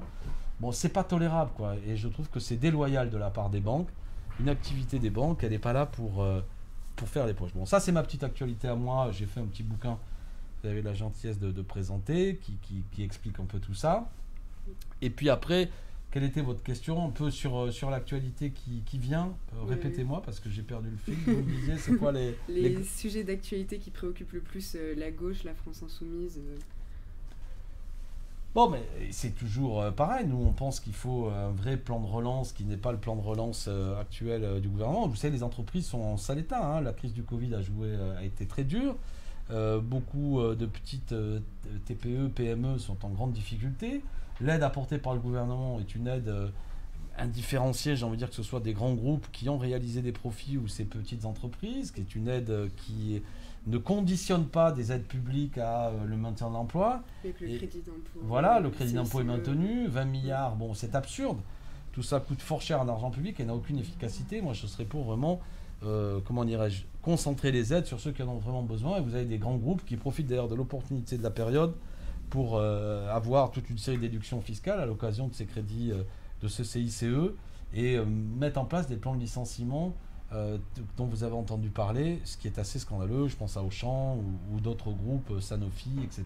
Bon, ce qui amène à ce que quasiment vous avez une prime donnée à des groupes pour qu'ils licencient alors qu'on est censé au contraire leur donner les moyens publics pour qu'ils ne le fassent pas. Donc il faut conditionner socialement, il faut conditionner écologiquement. Ça, c'est une des bagarres qu'on mène. Face à la crise du Covid, nous sommes pour aussi qu'il y ait des moyens supplémentaires qui soient donnés, que des masques gratuits soient distribués. Bon, nombre de sujets, vous en avez peut-être entendu parler. Moi, il y a un sujet qui me préoccupe, je ne sais pas si vous voulez qu'on en parle, c'est je vois d'un mauvais œil dans ce contexte de grande tension identitaire, on va dire, la manière dont la laïcité est malmenée, mal défendue, voire même présentée de manière grotesque et agressive. Et je suis assez inquiet. Vous parlez de la loi des séparatistes. Voilà, et je suis assez inquiet du projet de loi dit contre les séparatismes qui vient. Que les choses soient claires, hein. Je n'ai aucune complaisance vis-à-vis des fanatiques et je suis pour, indiscutablement, que la République soit ferme et à poigne face à tous ceux qui veulent manipuler, empêcher notamment l'égalité entre les citoyens, en particulier s'en prendre aux femmes, et je suis contre l'obscurantisme religieux. Maintenant, je considère que la loi actuelle permet déjà d'agir en vérité. Et elle agit, la loi. Mais en même temps qu'on nous fait un grand numéro de claquettes sur le fait qu'il y aura une nouvelle loi, par exemple, la mission de lutte contre les sectes qui existait, qui était une mission interministérielle, est en train de disparaître par manque de moyens. Donc il y avait des outils qui existaient comme ça, qui sont en train de disparaître. Il y a par ailleurs une espèce de grande confusion dans le débat, on ne sait plus très bien de quoi on parle. Je vais vous prendre une anecdote que j'espère que vous trouverez parlante. On nous a beaucoup parlé à l'occasion des élections municipales. Je suis élu de Seine-Saint-Denis. Ceux qui suivent le débat savent bien que la Seine-Saint-Denis est un département souvent montré du doigt comme étant pris quasiment dans le fanatisme islamique. Il y aurait du communautarisme, dit-on. Et dernièrement, à l'occasion des municipales, on a dit qu'il fallait interdire les listes communautaristes. Donc il y a quelques jours, j'avais un débat avec monsieur le préfet de Seine-Saint-Denis et je lui ai posé la question: monsieur le préfet, pouvez-vous nous dire, avec le recul maintenant, combien de listes dites communautaristes avez-vous pointé, combien en avez-vous interdit? À quoi il m'a répondu: monsieur le député, 0. D'accord? Donc c'est-à-dire que vous avez un thème médiatique qui est monté dans le pays, les listes communautaristes aux élections municipales, mais en Seine-Saint-Denis, il y en avait 0. De la même façon, on nous dit il y a des lieux de culte qui ont été fermés récemment, en 3 ans. Le seul chiffre que j'ai obtenu de la part de Darmanin et Madame Schiappa, quand j'écoute leurs émissions, c'est qu'il y a 15 lieux de culte qui auraient été fermés. Sur ces 15 lieux de culte, vous en avez 8 qui ne sont pas musulmans. Les principaux lieux de culte aujourd'hui sur lesquels les autorités publiques sont inquiètes, en vérité, quand vous discutez avec un préfet, c'est souvent les évangélistes qui sont particulièrement dynamiques, notamment en Seine-Saint-Denis, et qui ont la fâcheuse tendance, dans une exaltation un peu religieuse, de s'entasser dans des lieux extrêmement dangereux. Et les préfectures, souvent, doivent fermer les lieux parce que c'est extrêmement dangereux.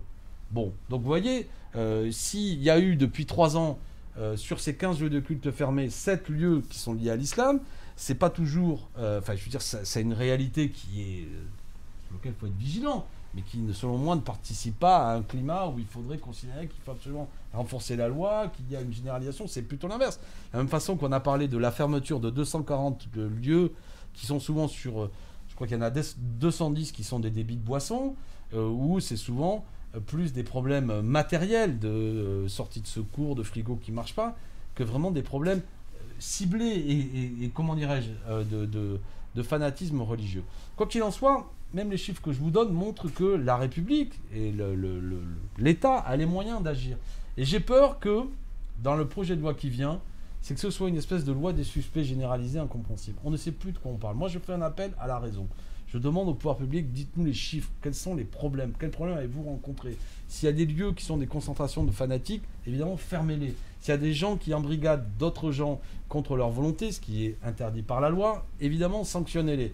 S'il y a des prêcheurs de haine dans des lieux de culte, expulsez-les ou sanctionnez-les. Mais on peut le faire, tout ça.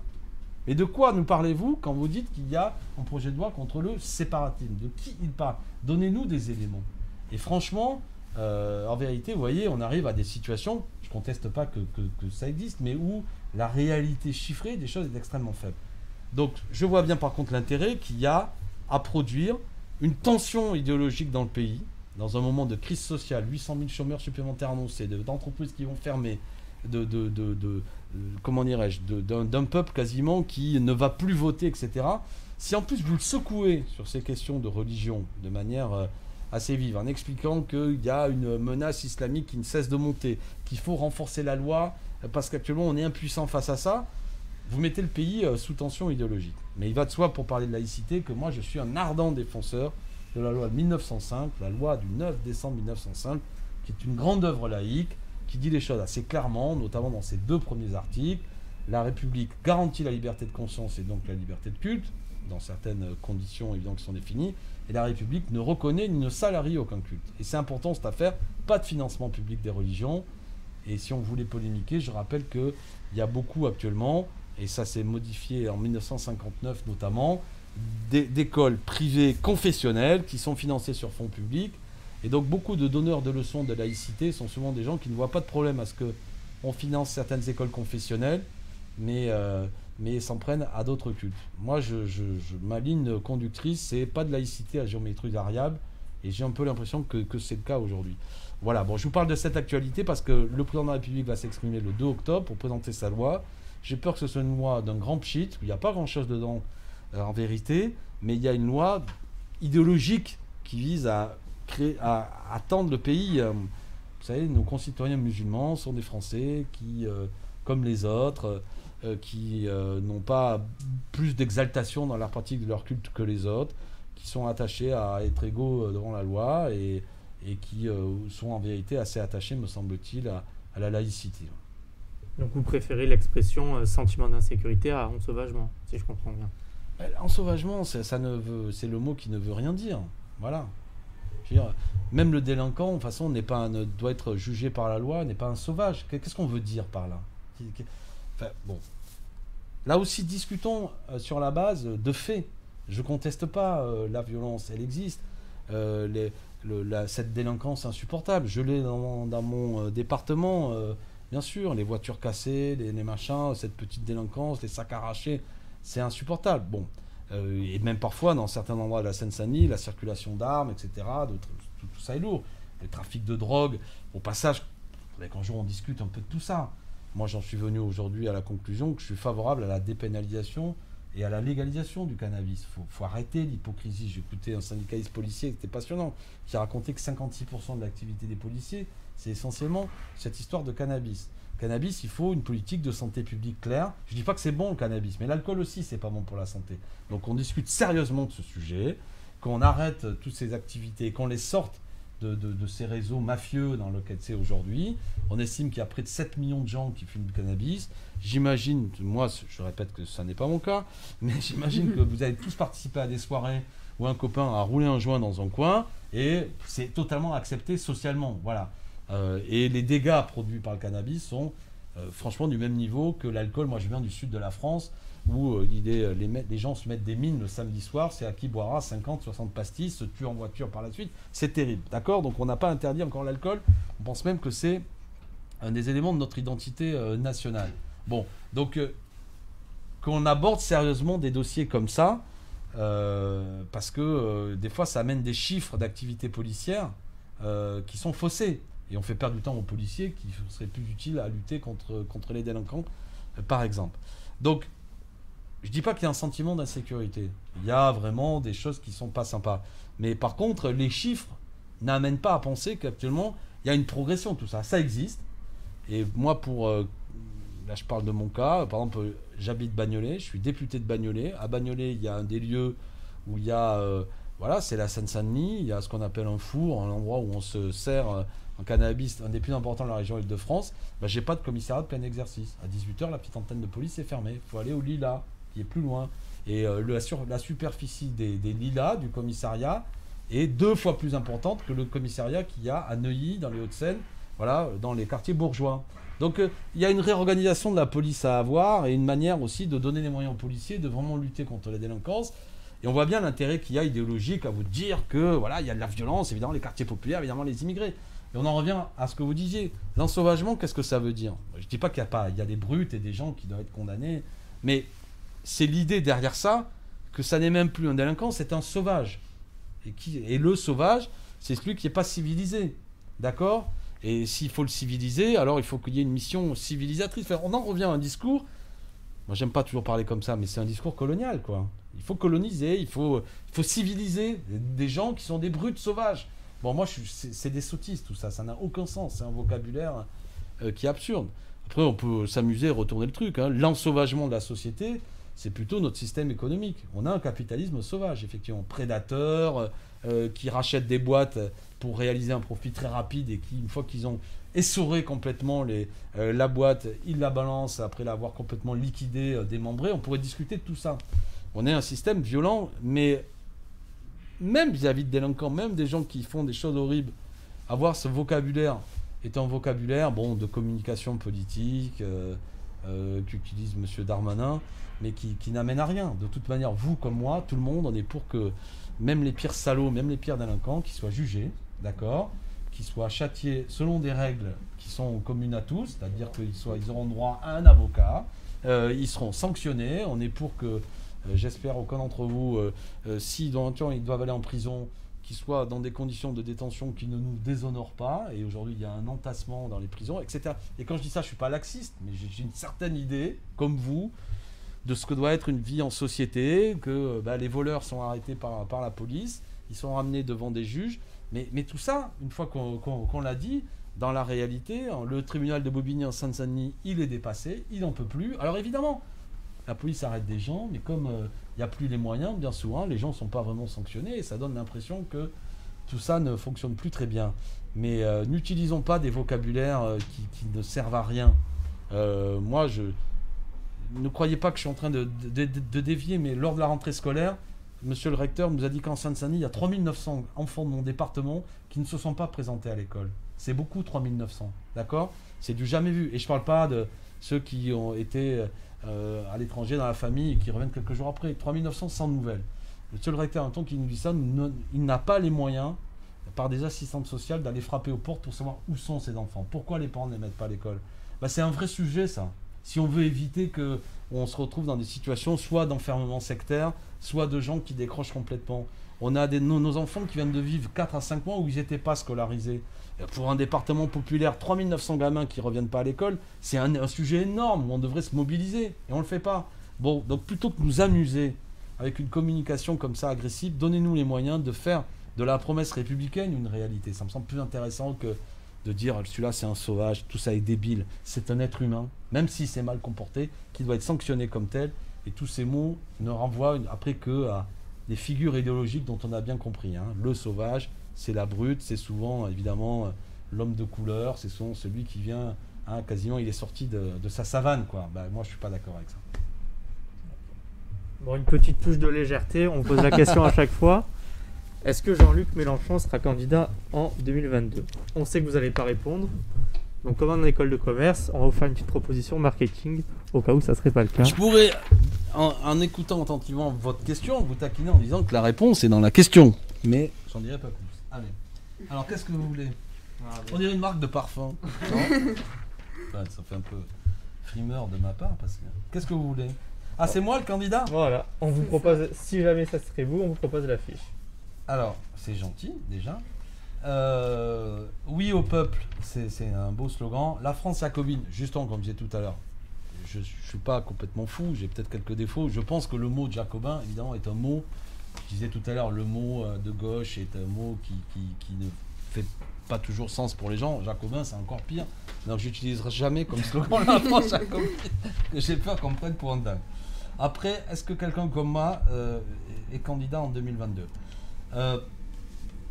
Moi, je pense que nos idées, les graines qu'on a semées, la raison qui a amené à ce qu'il y ait une candidature en 2012 de Jean-Luc Mélenchon et en 2017 à nouveau, sont encore là, sont encore justifiées à ce qu'il y ait une candidature qui représente ce courant intellectuel en 2022.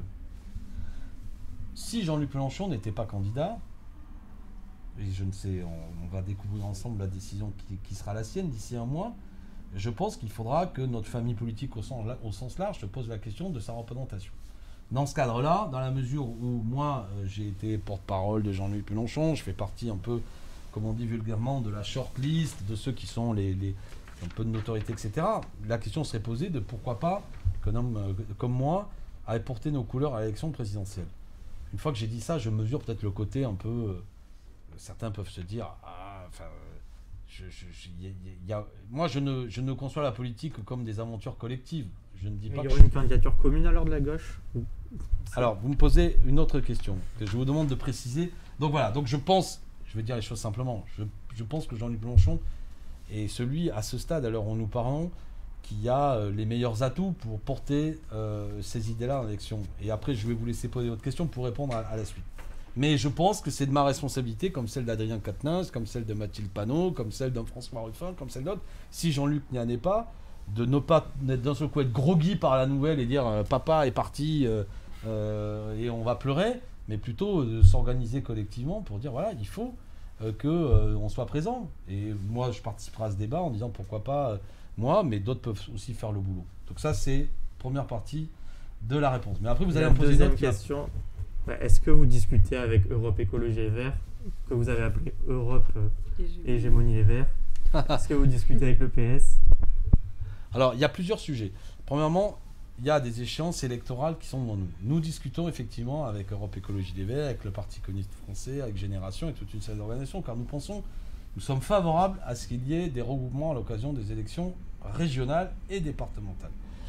Mais nous voulons qu'il y ait une discussion nationale, pas un saucissonnage de la discussion, c'est-à-dire tranche par tranche, ou partout, selon les régions, telle puissance nous dit venez discuter, évidemment tout se passe derrière nous. Ce qui est en train d'avoir lieu de la part de la direction nationale des Verts, ce qui a amené à ce que, de manière taquine et fraternelle et amicale, comme plusieurs fois ils nous ont envoyé promener, ne voulant pas d'avoir une discussion nationale, et chaque fois expliquant dans toutes les régions que c'est derrière eux, que c'est eux évidemment qui doivent être tête de liste, je me suis amusé à dire oh les gars, vous êtes devenus, c'est plus Europe Écologie, c'est Europe Hégémonie. Sous-entendu, c'est pas bien cette manière d'aborder les choses. Donc c'est pas insultant de ma part, pas une manière de dire on discute plus, c'est au contraire une manière de dire discutons. Sur le plan national, il y a 13 régions qui est la meilleure façon de s'entendre. C'est-à-dire que telle force peut diriger dans telle région, telle autre à tel endroit, etc. Si on saucissonne, on n'y arrive pas. Bon, on en est là pour l'instant. Et les choses tournent un peu en rond. Je vois d'un œil un peu inquiet le fait que Europe Écologie est en train effectivement d'avancer de plus en plus en région Île-de-France. Ils ont déjà annoncé qu'ils auront leur tête de liste, etc., etc. Bon, donc les choses n'avancent pas nécessairement dans la même direction. Concernant le PS, il y a une petite particularité, c'est que le PS actuellement dirige 5 régions. Les politiques qui ont été menées dans ces régions ne nous vont pas. Souvent, on a été amené à être critique et nous ne nous retrouverons jamais derrière des candidats, des présidents sortants PS à l'occasion de ces élections régionales. Mais on n'est pas complètement fermé malgré tout à discuter avec le PS, mais pas là encore sur une position hégémonique. Mais le PS, encore aujourd'hui, c'est la discussion qu'on avait tout à l'heure, qu'ils ne perdent pas de vue qu'il y a encore 3 ans, ils dirigeaient ce pays et que leur politique était tellement brillante que même le président de la République sortant, François Hollande, vous avez peut-être oublié ce nom, mais il y a un type un jour qui s'appelait François Hollande qui a dirigé ce pays, qui était président de la République, dans un moment de lucidité, n'a même pas voulu ou jugé pertinent d'être candidat à sa réélection, tellement il était assuré qu'il prendrait une tôle. Donc, ce qu'ils ont fait pendant 5 ans n'est pas brillant. Et c'est pas oublier, les gens ont une mémoire malgré tout. Il ne faut pas les prendre pour des imbéciles. Donc je pense qu'il y a un problème avec nos amis du PS qui n'ont pas tiré un bilan très clair des années Hollande, à tel point qu'il faut le retour de Jospin pour dire des mots qui me semblent assez justes sur quand même les erreurs qui ont été faites lorsque François Hollande était en responsabilité. Donc il y a une particularité, si je puis dire, PS. Mais nous, on est favorable à cette discussion Et on en est là, à l'heure où je vous parle, et j'espère que ça avancera. C'est pas du tout gagné. C'est possible que non. Et j'observe que beaucoup de gens qui nous caractérisaient comme étant ouais, vous voulez pas de l'unité, nous on est nous on est les unitaires sont en train progressivement de se disloquer dans une succession de candidatures. Et vous verrez qu'à l'arrivée, ce qui aura de plus cohérent sera peut-être la candidature de Jean-Luc Mélenchon s'il fait le choix d'être candidat, parce que le reste m'a l'air d'être plus un émiettement qu'un rassemblement. Mais on sera attentif. Hein. Le but, c'est... Je termine sur... Au-delà des personnes, la question, elle est stratégique. Soit on pense, pour ça que j'ai commencé mon propos avec vous sur cette question, ce qui caractérise la période, qui est extrêmement inquiétant, qu'aucune conscience républicaine ne peut ne pas voir, c'est l'abstention. À l'occasion de l'élection présidentielle, s'il reste cette abstention, qui est sociologiquement très ciblée, cette abstention populaire, aucune victoire de ce que, allez, je qualifie une force populaire, une force progressiste, la gauche, vous l'appelez comme vous voulez, aucune victoire n'est possible. D'accord ? Ce qui s'est passé à l'occasion des dernières élections est un miroir déformé de la réalité. Une certaine catégorie d'électorat, généralement urbaine, CSP+, est allée voter, et dans certains milieux urbains, elle a voté Europe Écologie Les Verts. Pour autant, ils n'ont pas la martingale pour l'emporter en 2022, parce que pour l'instant, la question, c'est cet électorat populaire ultra abstentionniste, petit 1, vient-il voter, et petit 2, pour qui vient-il voter? Donc celui ou celle qui permettra de l'emporter sera celui qui mobilisera cet électorat populaire majoritaire dans le pays. Petit 2, ou je sais pas petit quoi, ce que vous voulez, l'union n'est pas un programme. L'union n'est pas un programme. Et croire qu'on va mobiliser des milieux populaires uniquement en leur disant on est unis. Bon, ok, pour proposer quoi? Non, mais on est unis. Ouais, non, ça suffira pas. Un programme commun. Et surtout des réponses à ce que j'ai dit tout à l'heure. Ceux qui veulent m'expliquer que moi, je plane avec mon histoire de 6ème République, mais qu'en gros les institutions vont très bien, moi je ne pourrais pas être avec eux. Je ne crois pas sérieux d'aller devant le peuple et dire on va élire un nouveau monarque, c'est mon copain Jean-Luc, il est fantastique. Non, ça c'est folie. Fût-ce Yannick ou prendre tous les noms qui circulent, Anne, je sais pas quoi.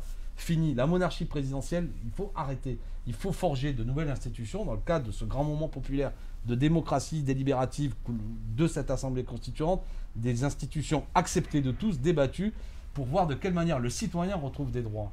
C'est une question majeure, d'accord ? Celui ou celle qui veut être uniquement le prochain monarque, ça ne marchera pas. Ça ne marchera pas. Et évidemment, après, il faut régler la question sociale, qui est la question majeure dans le pays, la question écologique aussi. Nous devons engager des grands chantiers de transition écologique, de rupture avec le modèle productif actuel. Ça nécessite une puissance publique qui organise les choses, qui les planifie, qui mobilise l'État, qui mobilise les acteurs privés pour dire voilà ce qu'on veut faire. Et on va marcher devant et le monde entier va nous regarder en disant les Français, ils sont en train de faire ça et ça va être génial. Parce qu'en plus, on est quand même dans un pays à forte potentialité intellectuelle. On a des ingénieurs, on a des techniciens, on a des gens qui savent faire des choses fantastiques.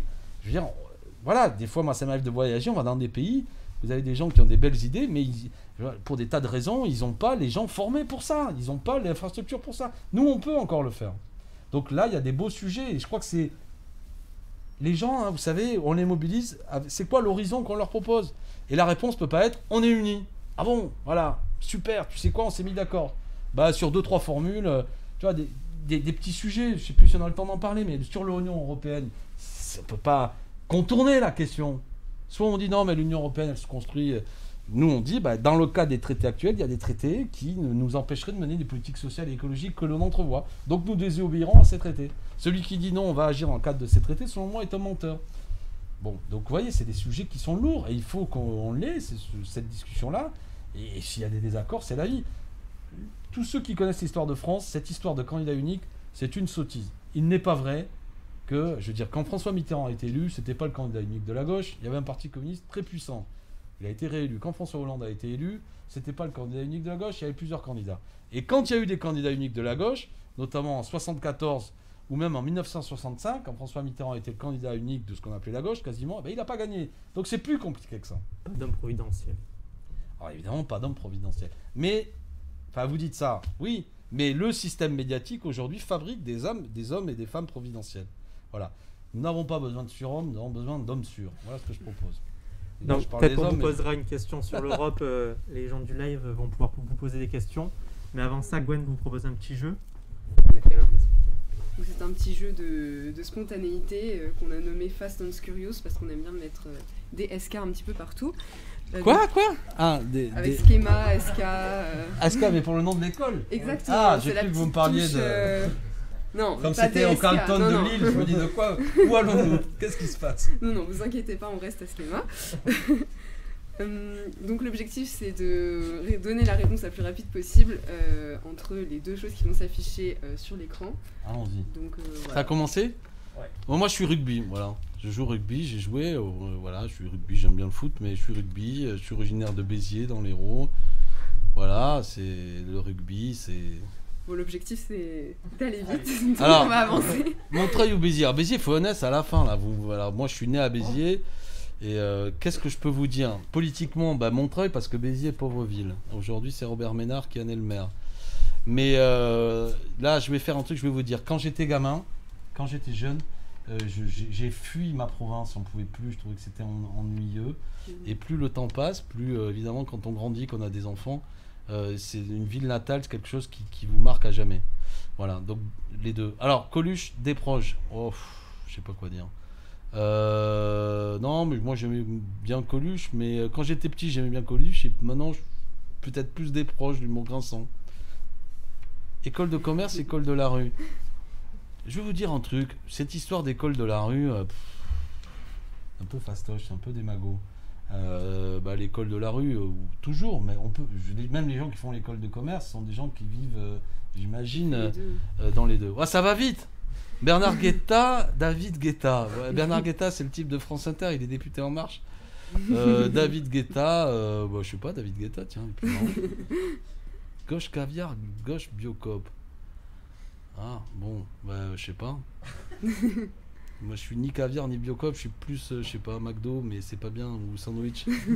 Non, mais je sais pas quoi dire. Non, mais biocop, évidemment. Baron Noir, ouais. Alors, Baron Noir, j'aime beaucoup cette série. Le scénariste Eric Benzekri est un copain, et je suis uniquement remercié dans le générique, ce qui me rend très fier. Donc, j'ai participé à certaines, comment dirais-je, à des discussions avec le scénariste et certaines scènes. Boire ou conduire? Non, mais il faut pas les deux, quoi. Qu'est-ce que je peux vous dire? En même temps. Voilà, pas les deux en même temps, évidemment. Passé et futur. Mais moi, je veux dire, j'ai la passion du futur en pensant qu'il est nourri du passé. C'est pour ça que j'aime l'histoire, je suis prof d'histoire. Je pense qu'on peut pas envisager le futur en oubliant le passé. Celui qui oublie le passé se condamne à le revivre, disait je ne sais plus qui, mais c'est assez vrai. Michel Onfray ou Michel Houellebecq? Bon, bigre. Non, mais moi je suis un déçu d'Onfray. J'aimais beaucoup il y a plusieurs années quand il faisait son université à Caen. Un de ses premiers bouquins, c'est le traité d'athéologie. C'était bien, je pense qu'il finit mal, quoi. Et je suis très triste, je pense qu'aujourd'hui, il est sur une dynamique politique que je vais qualifier d'extrême droite. Houellebecq, il y a un côté, comment dirais-je, grinçant et un peu désespéré. Je suis pas un passionné de ses bouquins, en fait. Je trouve qu'il a un côté sombre et il est un peu misanthrope, quoi. Moi, j'aime pas trop. Ville, campagne. Non, je suis un urbain, voilà. Je ne pouvais pas raconter, je ne vais pas être démago. C'est magnifique la campagne, mais je suis un urbain. Bernie Sanders. Ouais, Bernie, évidemment. Alexis Tsipras, déception. Rock, rap. Allez, rap. Culot, sans culotte. Ah, c'est marrant, ça. Mais sans culotte n'était pas sans culot. Sans culotte, évidemment. Zemmour, Nolo. Oh, putain. Impossible. Non, mais bon, moi je suis fâché avec Nolo régulièrement quand je vois on s'engueule, mais ce que fait Éric Zemmour, moi il y a quelques années, Éric Zemmour, on discutait, c'était un séguiniste, un homme de droite qui avait des convictions, je trouvais passionnant malgré tout, parce qu'il animait le débat, il était cultivé. Mais là, depuis 2 ans, il est sur une dynamique, je lui en veux beaucoup d'avoir, à l'occasion d'un discours, je sais plus, un des trucs qu'avait fait Marion Maréchal Le Pen, il avait dit les jeunes Français, voilà, il avait dit les jeunes Français doivent se préparer, doivent s'armer pour défendre leur pays, etc. Bon, moi, tous ces appels à la violence, je pense que ça devient irresponsable. Et je lui en veux beaucoup, à tel point que même si je vais dans beaucoup de médias, je ne débat plus avec Zemmour. J'ai pas envie d'alimenter ça. Voilà. Et Nolo est assez désagréable aussi, mais voilà, c'est la vie. Astérix, Obélix. Je suis plus Obélix maintenant. Hélas. Louis-Philippe, Édouard Philippe.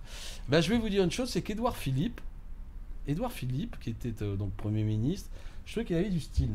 Voilà. Et on était plusieurs, parmi les insoumis, à considérer que, bien sûr, c'était un rude adversaire, puncher et tout, mais il y avait une élégance un peu british dans ce qu'il faisait.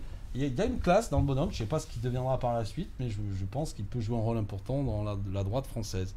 Et surtout pas Louis-Philippe, évidemment. Non, mais bon, je danse hyper mal. Mais Valls, quelle tragédie, quoi. C'est grotesque.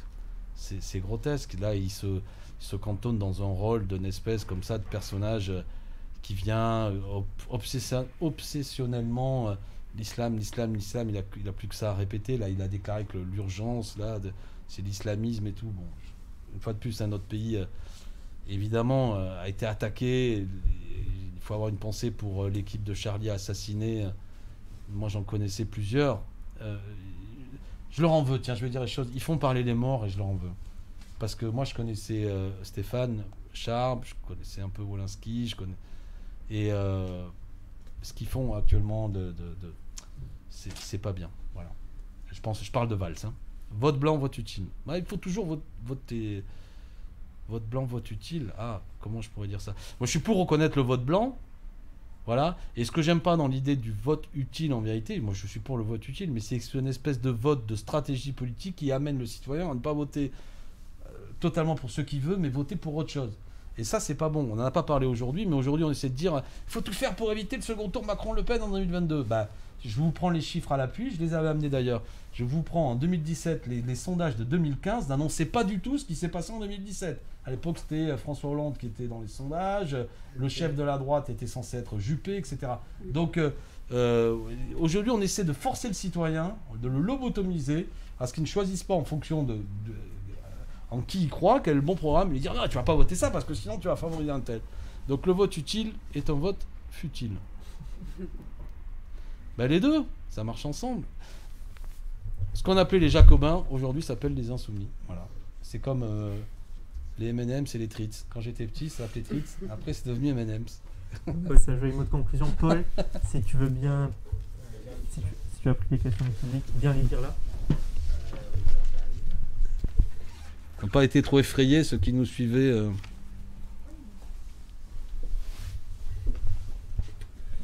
Alors, on a eu quelques questions intéressantes qui ont été posées sur le chat pendant que vous étiez en train de parler. Alors, je vais revenir peut-être sur la question de l'écologisme, une question que quelqu'un a voulu poser et a voulu que vous reveniez dessus pour approfondir. Quelle est votre position précise par rapport à l'écologie? Une alliance avec Europe Écologie Les Verts est-elle envisageable, notamment un virage vers la social-démocratie pour élargir le spectre de vos électeurs? Waouh! C'est une question qui est... Non mais l'écologie, la France Insoumise est un mouvement écologiste. Dans le sens où, c'est, une fois de plus, le regard critique que nous avons sur le système économique actuel observe qu'il épuise l'homme mais aussi la planète. Donc il faut, aujourd'hui c'est une exigence et il faut que nous ayons une bifurcation dans notre modèle de production, sans quoi c'est la planète elle-même qui est mise en cause. Donc nous sommes écologistes. Et le candidat qui a fait le plus gros score à l'occasion des élections présidentielles, le candidat écologiste, il s'appelle Jean-Luc Mélenchon en 2017, il a fait 19,5%. Après vous me posez une question de politicienne, mais je la prends. Est-ce qu'il faut s'allier avec Europe Écologie Les Verts? Alors, Europe Écologie Les Verts est une organisation bouillonnante où, selon les gens avec qui vous parlez, vous n'avez pas exactement la même ligne politique. Moi, je suis favorable à éviter les divisions qui sont artificielles.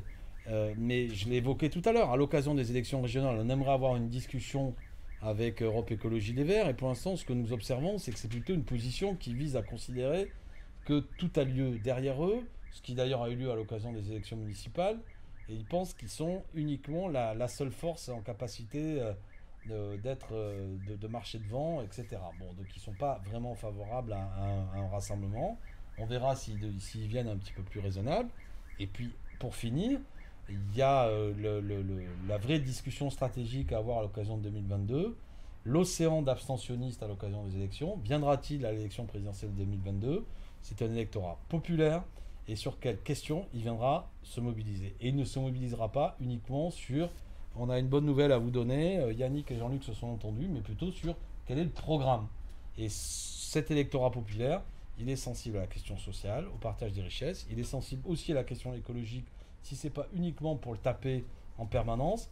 Et il est sensible surtout à ce qu'il ait un contrôle populaire sur les prises de décision. Et je crois qu'il est sensible à ce qu'il y ait dans le changement institutionnel qui lui donne des droits nouveaux. Bon, donc on va voir, c'est d'abord le programme qui crée une mobilisation. Donc, de ce que j'entends aujourd'hui de certains candidats qui se préparent pour être candidats à l'élection présidentielle, je pense à Yannick Jadot, sur des petits sujets comme les retraites, où je ne l'ai pas entendu avoir une opposition très vive au projet actuel du gouvernement sur la réforme des retraites. Par exemple, c'est pas un petit sujet, hein. C'est que si vous dites rien au fait qu'il y a une réforme actuelle qui va faire travailler les gens jusqu'à 67 ans et baisser leur pension de retraite, je crois pas que ça permet d'avoir l'oreille d'un électorat populaire qui est déjà assez épuisé à la tâche et qui n'a pas envie de travailler plus longtemps, parce que souvent ce que ça amène, c'est qu'il ne bénéficie même pas de son droit à la retraite, car le taux de mortalité après est assez élevé parmi les gens qui ont travaillé rudement. Voilà, donc tout ça c'est d'abord une question de fond. Vous savez, contrairement à l'apparence qui en est donnée, c'est pas des questions d'ego, c'est des sottises, ça. C'est des questions stratégiques et politiques. Pour l'instant, le désaccord que j'ai avec Yannick Jadot, il est stratégique et politique. L'orientation politique qui est la sienne, elle est perdante. Elle ne mobilise pas les milieux populaires, c'est perdant. Et moi, je veux gagner. Moi, je veux battre Macron, mais mon seul programme, c'est pas dire battre Macron. Je veux le battre pour mettre en place des politiques que j'ai définies tout à l'heure. Donc voilà, on va discuter de tout ça, puis on verra. Alors justement, il y avait un sujet qui était important, sur lequel vous pourriez revenir, à l'issue des questions qui ont été posées, c'est quid de votre regard sur l'Union européenne et son avenir. Bon, en 2 mots, parce qu'il faut aller vite, mais moi je suis très inquiet, je pense qu'elle se disloque. Le phénomène aujourd'hui qui a lieu, on le voit bien avec le Brexit, c'est que cette Union européenne aujourd'hui est en train de se disloquer.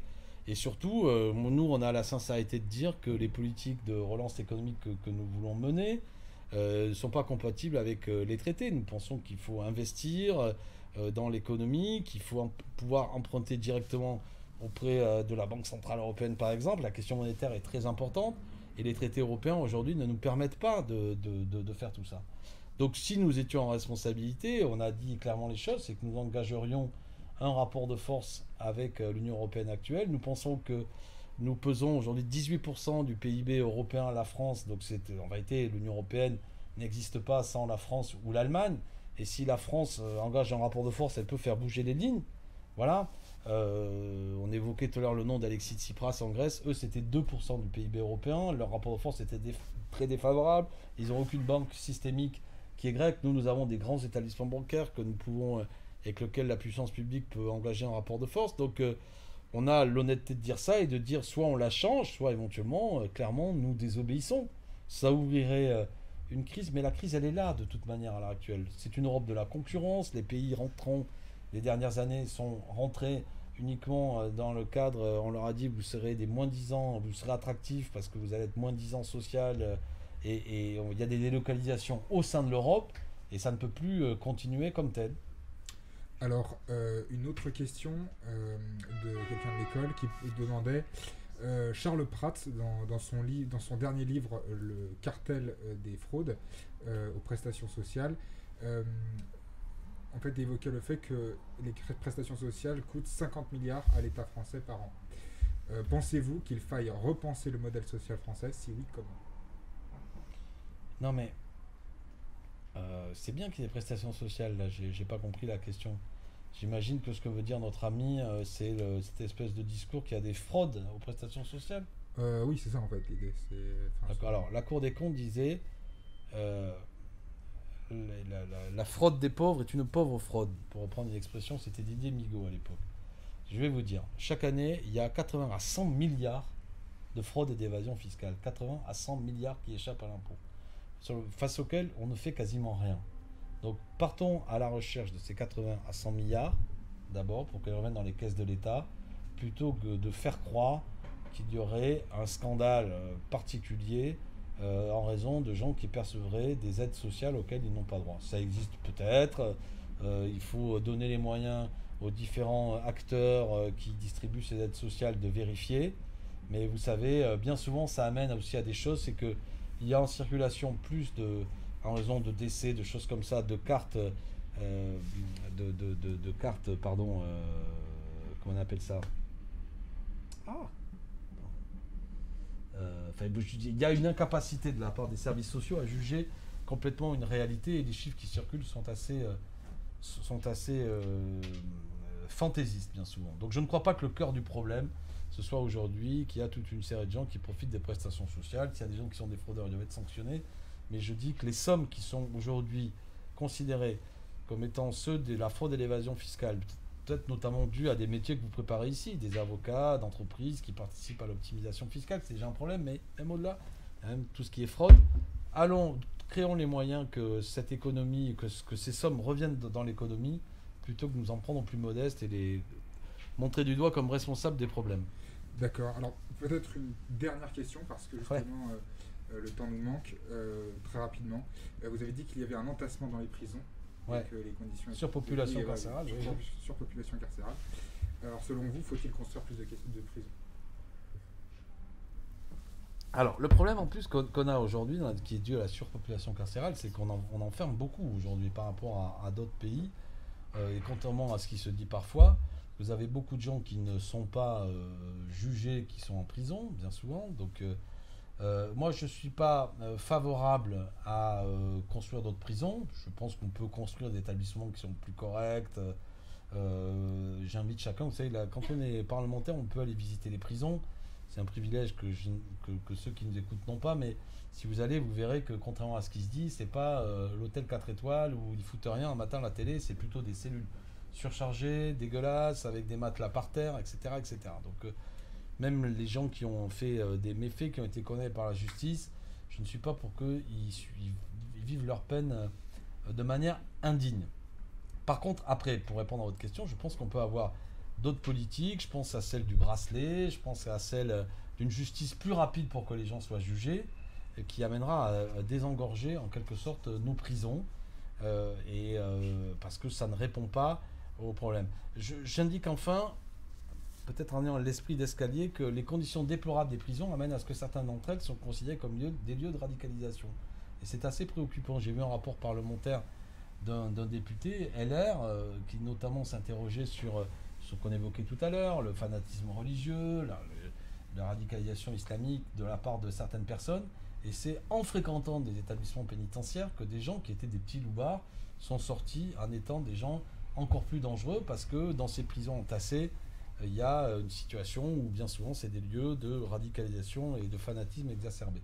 Donc je suis pour une prison, comment dirais-je, repensée. Hélas, sans doute, il faut de la prison. J'ai pas de problème par rapport à ça. Je pense qu'il y a des gens qui doivent être neutralisés, qui ont commis des choses tout à fait terribles. Mais la prison n'est pas la réponse toujours adaptée à un nombre de gens. Il faut trouver des moyens.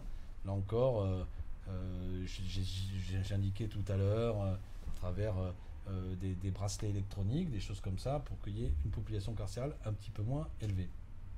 Merci. Ça vous va? Oui, je vais passer le micro à... Nous avions beaucoup d'amis qui nous suivaient. Je les salue s'ils sont encore là. Bah, très bien. Merci en tout cas. Merci à vous. Questions. Merci beaucoup d'être venu répondre à nos questions. C'était très intéressant comme entretien. Et puis... Je crois qu'on a eu globalement de très bons retours sur le... Bon, il y a encore des amis qui nous écoutent. Bah, je vous remercie de l'invitation. J'imagine que si nous avions pu faire ça dans un amphithéâtre, on aurait pu échanger. Je vous remercie de l'exercice et j'espère que le caractère masqué de mes propos n'était pas trop désagréable et que l'écoute était bonne. Mais merci encore de cette invitation. Merci à vous, les étudiants. Je vous souhaite bon parcours dans votre vie étudiante, professionnelle. Et sachez que pour ce qui est de l'Assemblée nationale, vous pourrez peut-être faire un jour l'occasion, si vous y venez, on pourrait à l'occasion, pourquoi pas faire un petit sujet là-bas. Vous verriez, c'est tout à fait intéressant. N'oubliez pas que c'est grand plaisir, votre maison aussi. Merci de l'invitation et à bientôt. Merci. À bientôt.